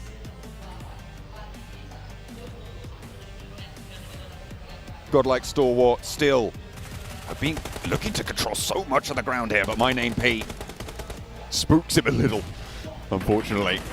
Doesn't manage to get the better end of the deal. Top will get the flush as well. Kengzo upstairs, hiding in the attic. A monster in his own right. King Kengzo, we called him during the group stages for Buradam. See what he can get done here. Vampire nades over the top, laid into S2G. Silas out the window, escapes from punishment on that one, but that's a lot of damage sent in, and into the Molotov from Schwepp. Has to get burnt down on the cross. The smokes are there, sure, and now it's just 2 players for S2G. 5th place finish, not ideal, but they will take it. 10 eliminations, and it's a big game to put a barrier between them and the teams beneath them. 10 eliminations for Geek Fam as well. But is it time for Godlike Stalwart to stand up? Vampire Esports as well, off the back of that fantastic Sandhawk. Maybe looking for even more. They did say they wanted top 8 today. I told Sir Tani, get top 5. He's taken that advice to heart. He absolutely has here. And imbued that confidence into his team as well. A little late though, don't you think? Maybe. Yeah. I mean, really making me bite my fingernails here, man. But we've seen how tight those points totals are, Blank, and anything can happen. A miracle run for Vampire from the bottom of the tables after match 3. For Stalwart, maybe even. It's a real chance. I think for Stalwart, this is a big game for them, considering they were one of the closest chasers towards the top of the lobby over than Alpha 7, and they've still got 4 players going. They can rack up some big points here, John. This is last zone now. This will push everyone in. Pika having this high ground position as well as top is so unbelievably beneficial for them. Anyone who goes onto this open ground, Pika and top, will be able to play off one another to hit them. So really, really good stuff. These smokes are so good though from Geek Fam to get through. Kengzo as well, just blockaded into the attic. Can't afford to go upstairs though, as Mike is actually ticking away. I think he caught himself on fire. Didn't expect to finish that one out so quickly, but do so they will. 4 versus 4 versus 4. Urban finish in Pachinki. And the nades start to fly. Vampire with 4. Godlike Stalwart on the south side. Schwepp gets caught. U-High is good for 1. A high elimination game for Geek Fam so far. Nades on in from Vampire towards the Godlike Stalwart line. Schwepp repositioned towards to go for the res from Fluke. And Nade not really going to punish it here, but Mike has already taken a lot of damage. Ravenclaw, high ground on the second floor of the building. Snipes around the corner, sneaks Stalwart, back though. on in. Godlike Stalwart can start to move through in the back because Geek Fam have been punished from the front. No! And action is going to start to tick away. Snipes the early one to fall on Geek Fam. Micah has the nade but floods out the front and right into the sightlines of Vampire. Godlike Stalwart getting cut down, and it's chaos. Another potentially on the cards now as Vampire move in. All 4 of them are alive and kicking, and it is a second game on the cards. They just need the last, and it is Vampire Esports. They have hit their stride. Is it too late? I don't know if it's too late, man. There's potential here for Vampire Esports. I mean, 2 chicken dinners back to back. If they continue on this rhythm, we say their performance fluctuates. Once it's high, it is so high, and it feels like we've hit midnight right now around Pennsylvania because they are going strong. I am worried for all these other teams because there is a beast in the night, and it is hungry. Flashing red. The eyes of the vampire turn their gaze onto the lobby and strike fear into the hearts of many, I'm sure. PMWI champions, remember, this is a team that has power. We just have not seen it until these last 2 games. Yeah. And Blank, with those 2 games, they have done so much in this lobby that is so tightly packed on the points tables. Absolutely. I like that, you know, Schweppes is MVP. He got subbed out for 2 stops yesterday and was like, I am good, by the way. You won't be subbing me out again. That's just how this is. I mean, this was a couple of very good games from Vampire. I mean, that was not an easy finish on either. Sandhawk was a little bit easier, but again, good positioning. Here on Pachinki, that was the most chaotic fight I've seen in a long time. I have to give good props to Geek Fam, though, John. They did a wonderful job during that game, and it was very hard. I felt like they were going to go down 10 seconds earlier. It was a marvel to see them live for that long in the first place. They moved up to 90 points at the end of last game from Vampire. This time around, they're going to have put a massive dent in the leads ahead of them. It would be funny if they were like 16th place to first place. This is crazy. Not in one day. Blank in 3 games. Like, they've done it in 2 so far. They would need a 3rd massive performance to try and cheer themselves up towards the top. And what a way it would be to be able to find our PMGC champions. But we're going to head back over to the analyst desk. Just what is happening right now in the PMGC Grand Finals? We have Vampire coming in from very last place and making and working and pulling it off somehow with a back-to-back chicken dinner, and they will find themselves in a very good spot after that game. Is that the secret? Is that the secret behind pulling it back? You know, Schweppes being alive? Finally, not dying in the early game. I hope being alive is pretty important. I guess so. Maybe that is the difference maker. But really, I mean, we counted them out at the start of the day. We're like, yeah, from what we saw from Vamp, you and me both, and we were like, no, it's not going to be happening for them. Back-to-back chicken dinner, not just a small chicken dinner, like their big elimination chicken dinner, and that is looking so good for them. And as they said, John and Blank during the cast, could they be doing the impossible and going from 16th to first place in the last day? It's hard, but it could happen. If they do it, I'll be more than happy. All right? But I don't think it's going to happen, all right? I just don't think it's going to happen. Let's take a quick look at some of the highlights from that last game, because there are plenty. That was one hell of a game. Obviously, Pachinki being the main protagonist of match number 4 for today. And at that breach alone, I was cheering for Wolves because they finally pulled off to defend that breach. And unfortunately, there wasn't much afterwards. I don't know, you call Pachinki the main protagonist, I'm going to call it antagonist right there. Antagonist. It was not fun for the teams to deal with, but Geek Fam, they were in a hot seat for a major portion of this Game 7, and really what they were trying to do is clear all of the teams coming in from the eastern fields. The moment you do that, you can start fighting teams around you, but unfortunately, as you fight the teams on east, teams in Pachinki itself will become the major threat later on down the line. Yeah, definitely a big game for Geek Fam, and I am just happy to see God Star Wars there towards the top and towards the end too. Oh, yes. I mean, this team has been completely different, night and day difference from what we saw in day 1 to what we started seeing at the end of day 2. I think if they continue on this trend, you are going to have to just wear that jersey. That was really interesting, talking about God Star Wars especially. Let's take a quick look at match rankings. 25 points for Geek Fam, even though Vampire took on the chicken dinner with 23 points. Now we have God Star Wars in 4th place. Really interesting, that comeback, because until round 11, they did not have a single top 3 placement. Can you believe that? What I'm actually interested on is S2G. I feel like they took massive advantage of the situation there. with Inco Gaming, with all the teams that were kind of hunting them down to get that first place. I mean, the Turkish casters were going absolutely crazy. They were making me go crazy. 16-point game that is going to be able to create a gap, and it's going to be making it harder. And this is why I was saying that I don't expect Vampire Esports to pull the impossible because of how SoG is currently performing. Incredible, especially since SoG took out both of their direct oppositions, which was 4AM and obviously in second place.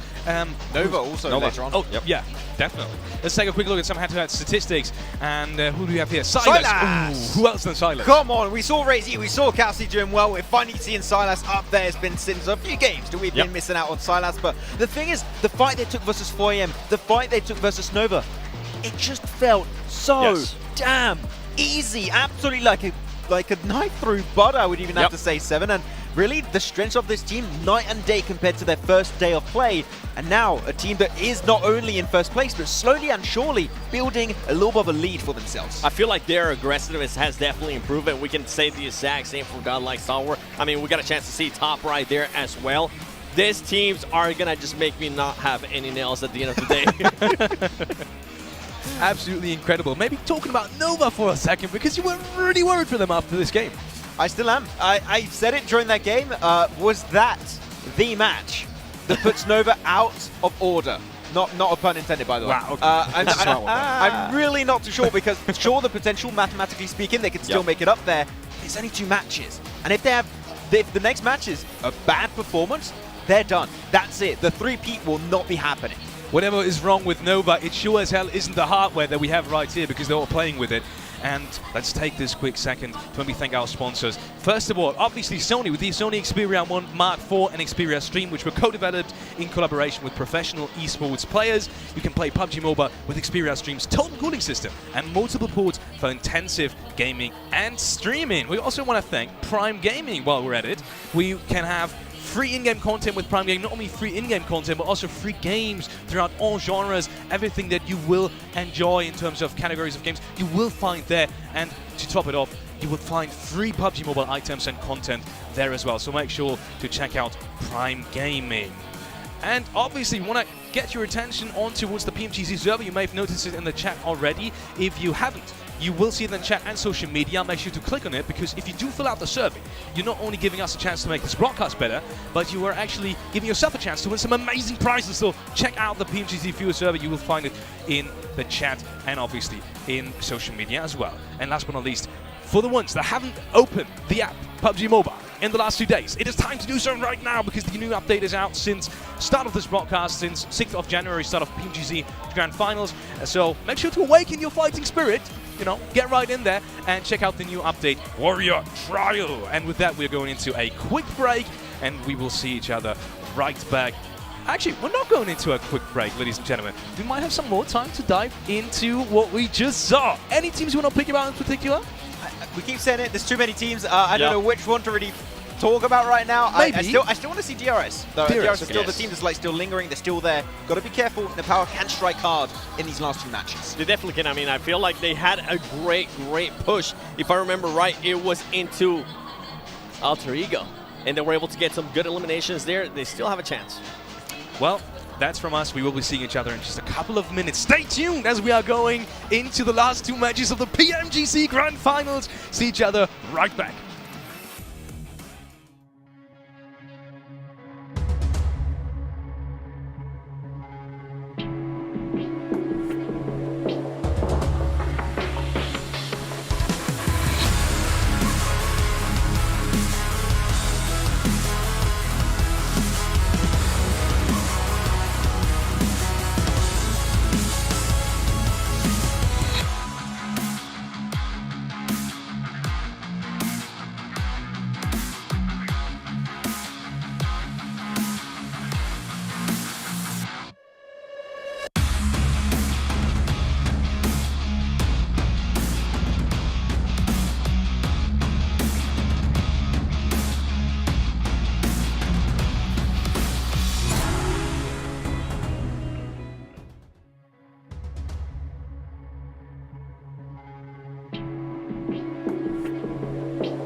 The time has come, so see we all fade. Painted scars of past mistakes. We stay strong and refuse to break. You know the world is yours to take, and we will be the one. Time to take a stand. The world is in our hands, and you can feel the weight. Circles closing in. Time to carry on, and we will be the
Ladies and gentlemen, it could not be more exciting. It's one hell of a situation right now on the overall leaderboard. And going over to U7, at the start of the last match, that was something interesting with S2G and Inko.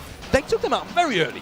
Yeah, with Inko, they put themselves in some interesting situations that I keep asking myself, what are you guys doing? Because, I mean, they keep losing player early on because they're pressuring for so long that by the time they actually lay down and land, there's people just waiting for them with guns.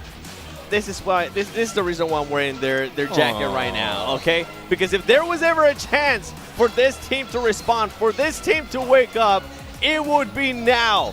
They're currently sitting 21 points behind first place, and if they don't wake up now, they're not going to be able to do anything. And look at that, S2G, 159 points. 19-point lead right now for S2G. I mean, there's just, at this point on time, they're just trying to lengthen their lead against all of the teams below them. DRS, 400 men, got to be careful, man, because that lead is going to keep on building in these next two matches, but they're just looking good. They've been looking consistent throughout today.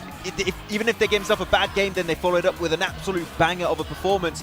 I don't know, can anyone take down S2G right now? It's going to be a tough task at hand. And the crazy jump up to Vampire Esports now in 8th place, Oh, they're there. 113 Yeah. points. That's crazy. Wolf Esports here with 113 and Nova. No. This is I feel like this is maybe one of the biggest upsets this year.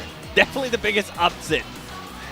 I really can't imagine Nova just staying in that 10th position. It just absolutely feels weird. Looking at the next two matches that we have coming up, it is once again Miramar and Arango. Any tips for Miramar already? Because I really thought the last two games were super interesting. Are you just going to say Vampire's going to get another chicken dinner, Max? No. I think we're kind of stretching it right now.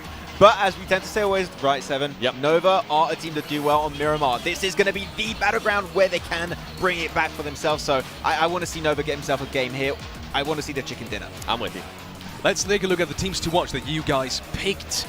And obviously 3 each once again. I'm kind of curious to see if there is a Nova in there. It's only for you, Max. No Nova for you, Seven. Have you given up the hope?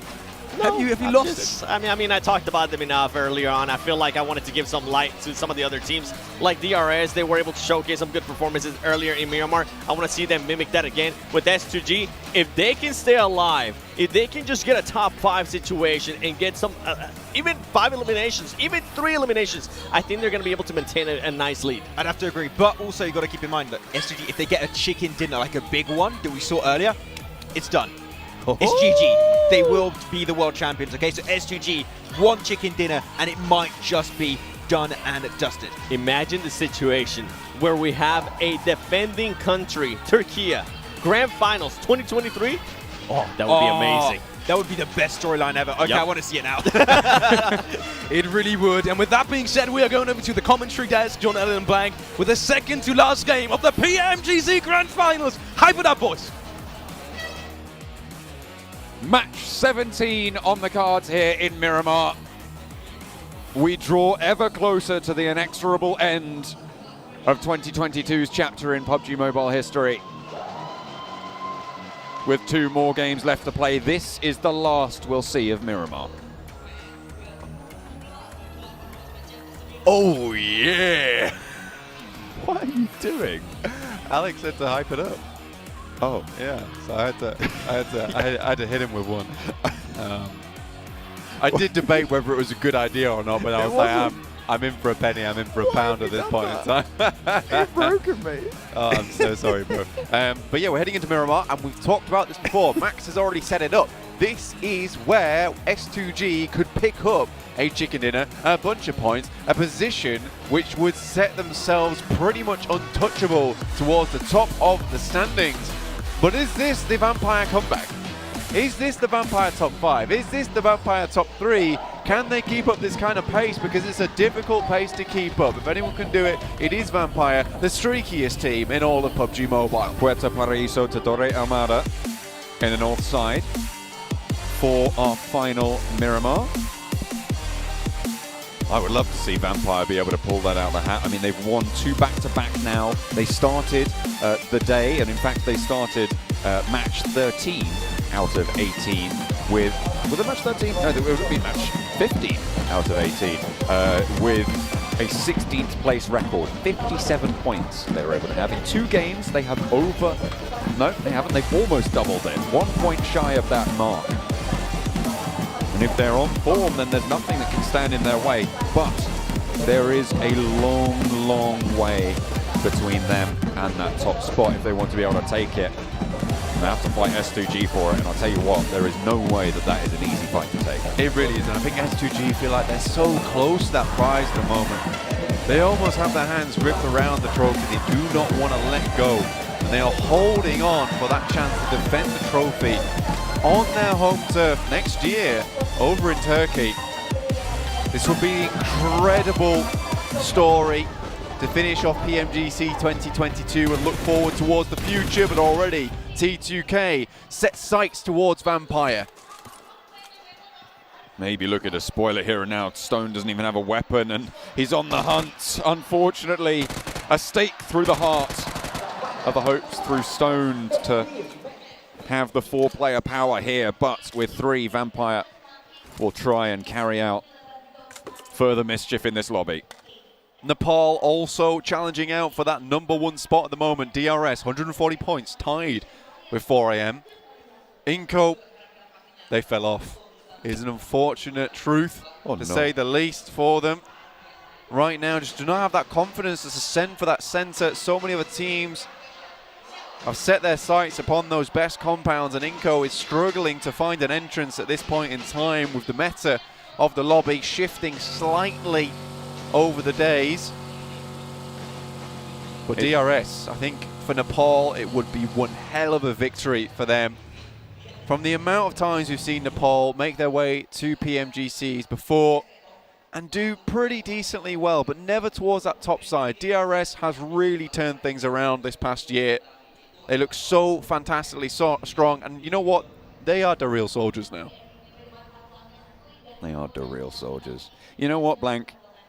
This lobby is looking a bit like Christmas leftovers, because it is a turkey sandwich. Turkey at the top, turkey at the bottom here. I know it's the other way around to what you would normally see, but Fireflux at the bottom. The fact that they are the team at the bottom shows you how powerful the entirety of this lobby is, right? Yep. This is a team that people fear when they think about the Turkish region, and they have a 5.5 average score in this lobby, which to be a bottom place score is still really, really high in general. So I'm absolutely loving the action that we've seen so far here. Match 17 of 18. The final Miramar, and this is where we find ourselves. S2G. Certainly, I would say Fireflux is that team that people thought would be on top, but I think for S2G, this has really been a chance for them to establish that dominance and show just what Turkey is made of. And I think that all the clutch players on this team, Razy, Kelsey, Hamzy G, every single one of these players, including Silas, a veteran of the scene, it has been a long time coming for success for S2G, just in terms of the players they currently have on board.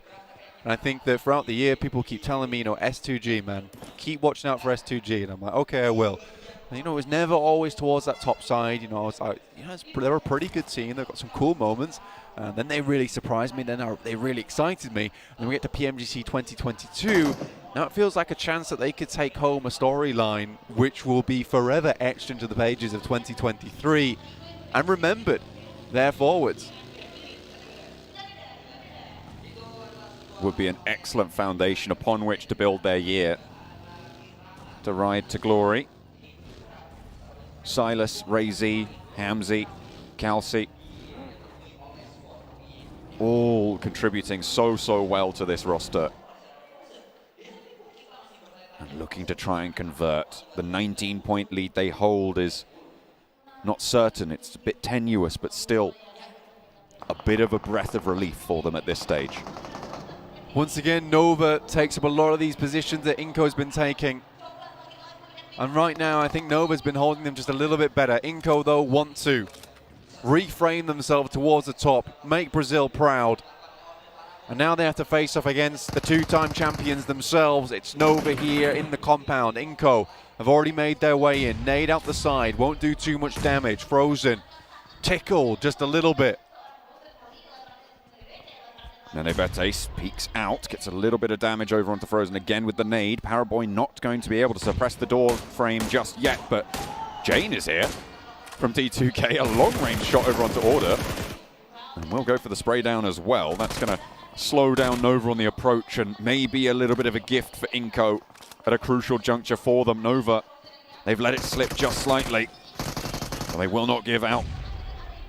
Not yet. They have more staying power than that. Paraboy still on that ridgeline. Squash suppressing that position. Becker, Nenebete close. Auto shotgun for Nenebete and through the window will slow things down. Ooh. Squash from the staircase. Sees the muzzle flash from Paraboy. Sees the tracers pierce the smoke. And sends one back straight through the heart of the off angle from Nova. Squash, spray around the side. A drop shot at the Frozen hits the up as well and will be able to find another knock. Squash pivotal in the fight, but Jimmy's still active. Seen too that will not go their way, and Nova's hopes have crumbled. 111 points going into the final game, and that is not going to be enough for them, Blank. I think that's it. I don't think we are seeing the three-peat. I think we can confirm it right here, right now. Will it be another Chinese team on top, though? Will 4AM take them all the way, or will we have a different region, country representing that title? And will that title be represented in the home country for 2023? There's a lot on the line here for all these teams. Brazil kicked things off so strongly towards day one. Can they maintain that presence? Happy to see Inco there. They really brought things back. I think that was a fight that they took phenomenally well. They did get a little bit bailed out there by Jane when Order went down for a very, very long shot from T2K. But regardless, it was well placed. It was well played. They got into the building early enough and set up there and after. So very, very well done to Inco. Now sets them just a little bit behind S2G. Still, that lead is fairly strong. 4 Angry Men close to the 3 players from Vampire. Remember, they lost a player to a hot drop coming on through against T2K, who have now got 2 eliminations on the cards for this match. Match number 17. 4 Angry Men sharing Los Leones with them right now. Happily so as well. You don't really need to be too worried about having another team in Los Leones. There is plenty of space. You can house comfortably 3 squads in this location. And even then, 4 Angry Men, they're playing 2-2 split, so they're not even fully in there. Taking a look around the map at the moment with this shift. Inco, central, the first time in a long time. This will give them some real agency into this game. This could be exactly what they wanted, what they needed, John. Alpha 7 and DRS both on this eastern side. Potential for them to come into conflict on the hills of Impala. S2G near Picardo right now will be playing edge as well, but they're close to Fireflux, their Turkish counterpart, at the bottom of the tables to their south side. If S2G take a straight shot to the circle, they crash into Godlike Stalwart. Further than that, Wolves a little bit further south, but that western side has plenty of cover for them to operate around. Influence Kevin coming in from the south, in the north. Vampire Esports down towards that south side. Remember, they are 3 players strong, purely off the back of that initial knock coming through from T2K. It's certainly caused some big problems for a lot of these teams at the moment. But S2G, like you said, John, coming in from Picardo, a difficult rotation for them to make. They're on the outside. So many other teams have already found these big compounds towards the center. We'll see if they can find themselves an area, a little crack, a crevice. They can squeeze themselves through, get towards a good position. They might be able to play out the end of this game. Remember, Miramar, definitely their best map here in the PMGC. The fact that the gap between 1st and 11th place blank is less than 50 points is incredible. Normally we see that sort of gap between 1st and 3rd. It is so tight. But S2G have that 19-point lead to be playing around for this game, which means they can be a bit quieter. But with Inco already on 3 eliminations in that central location, they cannot let it rest. That's the real issue, right, is Inco being in a good spot. Because if Inco is able to catch up just a little bit, S2G's lead coming into that final game becomes the scariest thing. And this is what I'm talking about. The best team on Miramar by a landslide. By far. 41-25. Turkish teammates over on Fireflux certainly making them look good. But look at that, 9k damage coming through from top on Stalwart. Closest behind them in Kelsey with 6,410. Top has certainly been putting the rest of his team on his back and just dragged, limbs dangling, through this PMGC to where they currently are, 137 points, a team that we cannot count out. And Godlike, they've been so hungry for this first place title in such a long time. We can't count them out at this point in time. And they're certainly sticking to their namesake. They are very much stalwart. Circle shrinks again, leaves Los Leones in the dust. No settlement other than Impala right on that eastern side in the mix. DRS close to Alter Ego. DRS, remember, a chasing team, currently 19 points behind S2G. So every point would matter if they're able to pick up something sneaky here. Spotting the player starting to roll out from Alter Ego. A spray, looks for one, has to duck back behind because Pondbit's close by and knows that he'll be moving up to deal with it. Potato on that left flank for Rules to be worried about as well. And now Alter Ego can take this fight with knowledge. There's going to be a real slow fight here for Alter Ego. For DRS, though, this is a real blockade that they did not want to see at this stage in the game, especially down towards the southeast side where honestly the terrain is very difficult to traverse. One knock goes through though, over towards Alter Ego, Pombit down, Vampire Esports find one on towards Pig Feet. The Wolves in their fairly central location will be under threat from a lot of angles. A second knock over towards Alter Ego for DRS. And the teams beneath S2G are circling. S2G on that southwest side, moving through Los Leones right now. Have not managed to pick up their feet and gain speed so far, but they are still 4 strong, and it's still very early doors in this Miramar. Stage 3. Too early to call. Potato sits down, sits back. DRS effectively deals with the challenge in front of them. Doesn't even see a blockade as the front bumper smashes through it. Potato has been spotted, laid broad as well. Mythic further up the hill, but Killer's more preoccupied. Got that fancy feet, or at least the fancy knee work. Doesn't get stolen away. That's another point for DRS. 3 eliminations now. And Mythic somehow gets away with the angle that he was holding. Crawls over to the rock, and Buradama close by to see that it's even harder for Alpha 7. They've let it slip away just that little bit in 6th place, but they are still close enough for 2 matches to make a massive difference. S2G take a real interesting rotation, actually slither in behind Fireflux down towards that south side. Play from that position.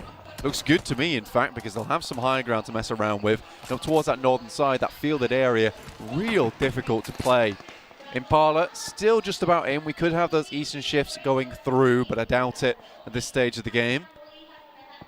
I think our real contenders here that we are watching out for, 4 AM over towards the west. Just outside Vampire Esports, still with 4 players. A major sticking point for them is losing Svan early. Tends to go for these outrageous scouts recently, and I think that doesn't necessarily have to go for the best position in the circle, just go for a position where they can play as 4. They play as 4 much better together. I think Svan's trying to take a lot of these games into his own hands. Don't think that's necessary. We saw what they were able to do earlier with the power of that teamwork. But he is a key member of that team. Could S2G be rotating in behind DRS here? There is an opportunity for them to potentially slow things down. Inco have managed to make their way central yet again, and they will be holding on the crossroads with the Chi Junction to their south, Buriram across the road. T2K behind them. It is treacherous every which way you look. 4 Angry Men. The only team in the top 5 yet to get an elimination apart from, well, S2G and 4 Angry Men. We've said that their playstyles feel fairly similar. John, this position from Inco is not good. This is horrible. They would like to leave, and Buriram's got them dead to rights here. A few shots going through is all it takes, and I think that they're lacking the medical supplies. Either way they move, this is pretty much a graveyard for them. There's no coffins, but he's certainly covered with the hay inside that little shack they're playing in. The saving grace they have right now is the fact that no one can really push them at this stage. But if they get spotted, that's kind of it. Inco, they have been spotted. It's a horrific spot. T2K open up. There's a shot back over towards Fireflux, but you've got to wonder if it's going to really make a difference. They are just getting picked apart here out in the open. There's nothing to do here. Vitali, last standing, might be able to stay alive as a solo, but that is Inco torn to shreds. I mean, those 3 eliminations from earlier over towards Nova were decent. But taking a central position like this and for it. And now there's shots over towards Godlike Stalwart. Can take. They do need to have a route into the circle, and 2 knocks have been found. Scry looses a smoke. Unsure about where to really be worried about, but Schwepp looks to mount up. They know there's knocks, they know there's chaos here. Fluke leads the charge, down and out wide. Vampire, remember, they lost a player early. Scry taken down on the opening run, and up to the vehicle they go. The burnt out husk of the pickup truck will be now their operating point. A lovely little shot around the edge, looks for more. Pika wants to heal, a breakout wide, gets punished, and now Godlike Stalwart down to 2 active. 1 knocked down onto the floor, Ravenclaw cut out of it. Unfortunately, T2K are just third partying everywhere they can spot. Pika hiding under the hay. Somehow it's protecting him from the fire. Another nade could prove to be disastrous if it lands on the target. If it's on the money, it's good, but falls short just. Schwepp sends one back, hopefully on target for Vampire. Another Molotov right into the crevice, but it goes far again, and Pika's going to send one back, and it's right next to them.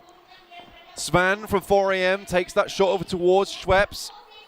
And it looks like 4 AM starting to rotate over towards this western side. You can see now Svan's on our screens, taking shots over towards inside that smoke, ensuring there's no players inside that one. Vitali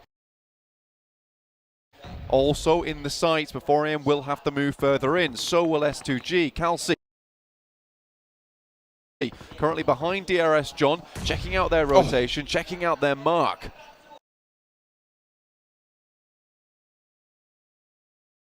The res back south because Fireflux have managed to spot Svan.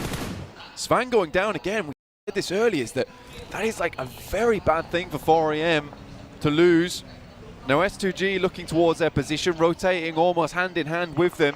And now 4 AM has to play without their star player. See if they can realign themselves, restabilize versus S2G, but that Mini 14 from Calci looks extremely dangerous, and HamZG equally on so with a beautiful spray from the M4. Needs to reload instantaneously. WWX gets out the way, but there's still targets available to him. Out of the frying pan and into the fire, though, because DRS are across the road, another team in the same situation. They both started on 140 points blank at the moment. DRS are ahead, but it is such a squeaky tight gap as Fluke gets taken down. Another player knocked, and it's 1 versus 1. Ravenclaw, did he get spotted? I don't even know who took it down. It was Buradam with a third-party engagement, and Vampire will be denied. Stalwart up to 3rd place now. 5 eliminations, 137 points. With that 5 at 142 now, just behind DRS in 2nd place. S2G still going strong though. No eliminations as of yet, but I think they're starting to encircle a lot of these teams down towards that south side, concocting a trap in this area for anyone to fall into, and already it's this ditch that S2G didn't quite push up towards, and 4AM has been forced to find themselves in. And S2G look to be more and more confirming their championship title as these matches go on.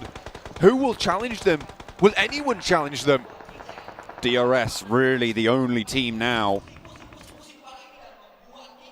that can really have a shot here. Alpha 7, they do have an outside chance, but S2G take a knock to a nade. It's actually going to DRS as well. Silas might be Rezable here. The last player from 4AM is just over this ridge from Hamzy. Spots the backpack, and that should be curtains for 4 Angry Men. Shuts them down on 140 points, and in comes a push. Buradam and IHC going head-to-head. Kengzo close by. Look at a maybe look for a heal. Try and get something done. Tiger is there as well. Does manage to pop the heal from Kengzo, but the burn from Alex sees Tiger low. Last player standing needs to confirm that heal. Kengzo wants the reses as well. IHC. So around the side, Kengzo, oh no, doesn't even want to take a moment to breathe, and that might just be curtains for Buradam. That moment of unbridled aggression coming through from Kengzo spelt their downfall. Flux still going nicely on the edge at the moment, but they will have to move further in towards that circle.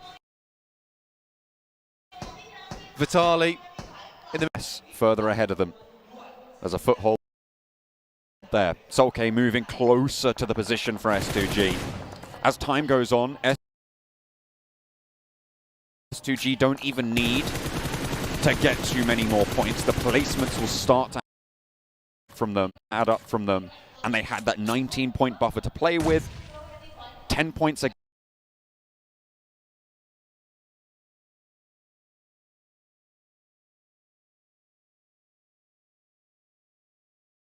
game. If they can reach that margin, nobody can catch them. Turkish team that has been 7th place, 2 eliminations. It's not the biggest points total, and could open a window for DRS to try and pry their way in. DRS is 4 right now. On the southeast side, HamZG falls. Will be confirmed, and now the turkey sandwich. DRS is 4 right now. On the southeast side, HamZG falls. Will be confirmed, and now the turkey sandwich closer than ever here. A bit worried about this. I'll be aware of who it is now, certainly. Nades keep on going in long. That is right on the money, but just finds some cover, I think, around the edge of that buggy wheel. Somehow, doesn't do too much there. And Razy continues the bombardment, continues that pressure. Fireflux have slowed. Somehow, doesn't do too much there. And Razy continues the bombardment, continues that pressure. Fireflux have slowed it down quite a lot. Solus has broken out quite wide as well, and a line has been established, but they do have to go further. The zone will push them in. 3 players active, live and kicking for S2G. Solus rolls forward into Kelsey's crosshairs and shut down with the M4. The reload is good as well, and no one there to refrag. Ketch and Lutz may be lining up here as Razy swings out around the side of the smoke. Could be caught out to a cheeky little stand-up by Solke, but he's biding his time with the smoke on the cover. Kelsey. How is How is he still alive? Have they not spotted him? Solke either way steps up and Ray-Z takes him down, and one player left for S2G. They will fall to Fireflux. 5 eliminations for DRS, 2 eliminations for S2G, a 6th place finish. It's not going to be a massive points game for them, and that 19-point buffer will be eaten into now. DRS can definitely take this even further, with the circle not shutting them out just yet. It's getting a little bit terrifying. Law, last remaining influence, Kevin will be taken down by Alpha.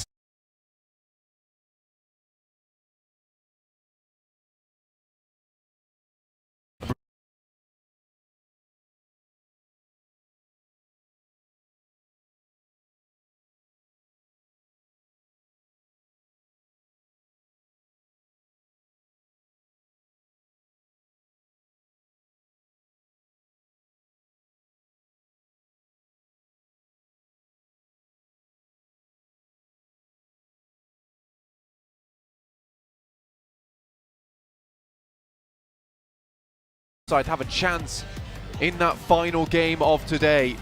Certainly still doable for Alpha 7. IHC off in the distance. Next circle will decide all. There is so much interesting terrain in this final circle. But I'd say northeast, northwest and the south. Whichever side this circle decides to center up on, it should win, but it goes right towards the center and everyone's forced to push into unfamiliar ground. But A7 made that move early. Proactive gameplay. We know how fast, slick these guys are with it. Alpha 7 have got such a good stronghold now with those silos to use as cover. They can have some pretty significant control. All that it's going to take is IHC having to leave the high ground on the compound that they hold for them to be isolated. And that's going to happen fairly soon. The zone about to shut in about 10 seconds from now, Blank. Fireflux, south side, will need to push in past DRS. They played spoiler to their countrymen. And now DRS on the chase. Can they reignite the S2G hope? Fireflux send in DRS. Giante looks out the window, takes some shots. Lutz is already down to rules and DRS are holding pretty well already. Lutz already out of the picture, but rules gets taken down. But look at this, Alpha 7 up in the distance. They're sending in, they're taking no chances. They're fighting off against Fireflux, though not DRS, which means that there is still another contender against their spot to be worried about. Gianti is split from the rest of the roster. Ketch is allowed to get this res onto Solus, as Gianti not quite finding the utility. There is a burn there, could spread. They do need to move, but he wants to put more into the mixing bowl. Solke low on the outside of this engagement, spotted out by Delta, and 7 eliminations now for DRS. This is big, 4th place already, a 19-point differential between them and the top dogs, S2G, and they want to get more done, but Ketch has other ideas. Forced into the burn. I'm not too sure what you're trying to do there, Ketch, but we'll go down to the play zone, and DRS is still going. 3rd place now, a 17-point minimum gain for DRS. 10 eliminations for Fireflux on that one.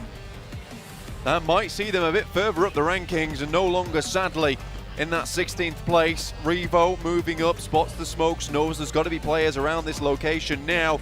Just about spotted that shoulder peeking out from the top of the smoke. DRS might be going down here in 3rd place. Mythic behind, waiting, ready, raring to go. If either Alpha 7 or DRS take a chicken dinner here, this is huge for the top of the tables. S2G's got to be a little bit more worried. So unfortunate that for the rest of the tournament, S2G has been absolutely stellar here on Miramar, and it's match 5, day 3, where they dropped the ball with it. This was meant to be their hope over on match 5. That would give them some decent points, knowing that they are the kings of Miramar. But at the moment they've been dethroned, there's been a betrayal. And the red carpet stained more red by S2G. The more Alpha 7 can get, the better it looks for a Brazilian playing team to have a chance here. They started off so strong. Remember, the first day ended with the Brazilian 1-2-3. Inco, Alpha 7, Influence, Kemin all at the top of the tables. We thought Alpha 7 might have dropped off day 2, but day 3 has been good to them. 5 eliminations now as they wither IHC stepping up towards them. Carrillo wants to take the fight aggressively. It's characteristic Delta. of Alpha 7, but a nade over to Mythic on the off angle might give them second thought, might give them pause here. Points. They know they need points. If they can confirm it, it's good. Anything they can get at this stage of the game is brilliant. But they lose another. Alpha 7's down to just 2, and it looks like Delta's cutting out the vehicles from Alpha 7 now. Revo in the back, the clutch maestro from Alpha 7. Looks to maybe 1v2 versus DRS, but this could still be a chicken dinner for them as we even the tide here just a little bit. It could go any way right now. Stage 9 is closing in 5 seconds. Most central, IHC's position at this stage, Alpha 7, will be cut out by the line that IHC have established. Demo is there, but that's spotted by Killer. A beautiful opening pick for DRS to try and move away from this roadside that they've held for so long, but Revo is there for the refrag. And 3 players for Alpha 7 now back in and healthy versus 2 from IHC and 1 from DRS. IHC with 2, Godless, Zeol, both looking to rotate around into the buggy. Might be a mad send. Killer needs to get rezzed here, and Delta will try and stick that one. The blue is going to push them at some point. Refrag Revo has to do something special. Going forward, Carrillo, Mafioso. For a bit more, he already finds 1.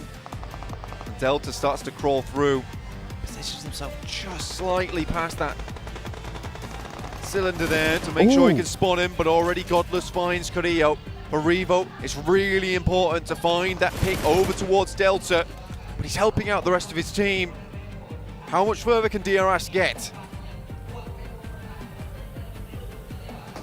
Crawling up from the pits, all these teams with so much to play for, scrambling over one another. Okay. And it's Alpha 7 to push DRS's head under and keep themselves afloat.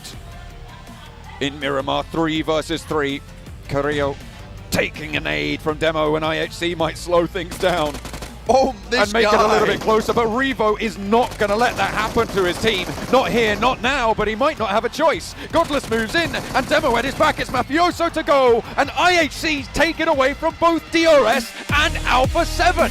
Blank, the top of the tables, is so tight. It is unbelievable right now. Tighter than a yoga store. I can't believe what I'm seeing at the moment. But I'm ready to watch some more over in match 6. Oh my goodness me. It's going to be a disgusting ending to this tournament. I mean, I am not sure who is going to win, but I'm sure it's going to be absolutely electric when we get to that last game.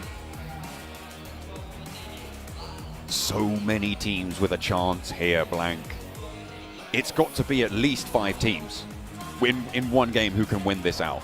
At least that trophy sat Everyone's in got between tips. every single team at this stage here in Jakarta.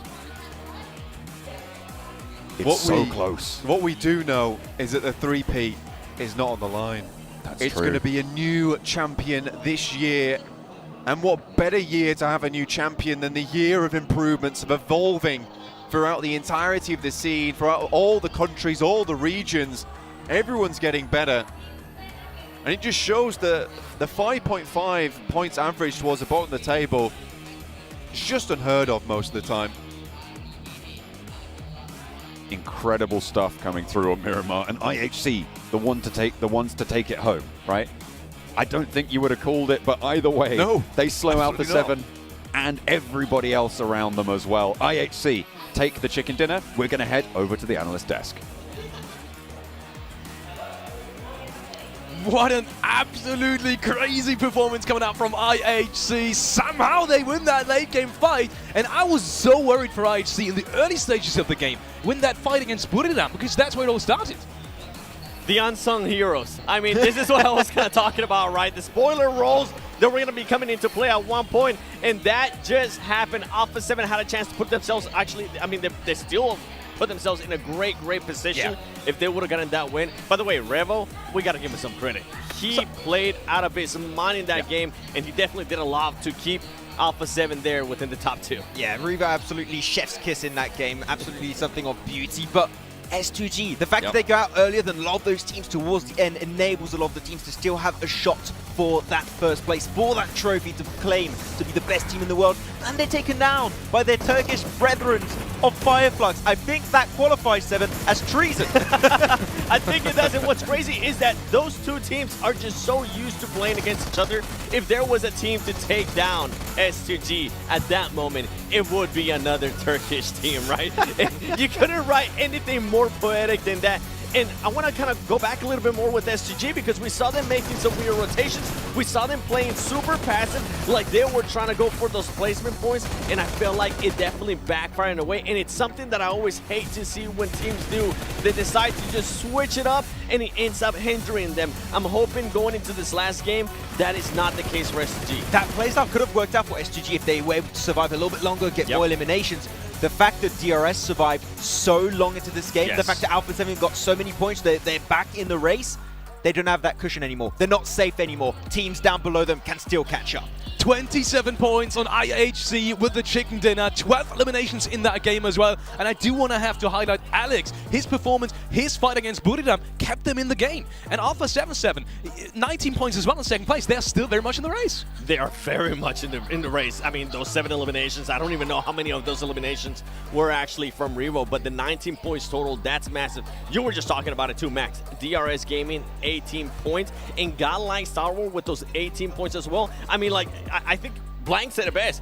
It might come down to 5 different teams having a chance at getting that first place. Yeah, I think it's going to be 5-6 teams. I am so hyped to see exactly what the leaderboards are going to be looking like right now. But, I mean, DRS, we call them like a more silent team, but they've been ramping things up to the point where today they're getting banger after banger after banger. Nepal are looking just so good. And T2K, they're like the third-party turrets in the lobby. They're just almost assisting DRS in some way, shape, or form. And for me, one of the teams that I kind of gonna a small shout out to has to be Inco Gaming.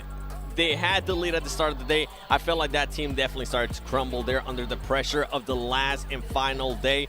And another one is that we are not gonna have a three-peat anymore. Nova out first.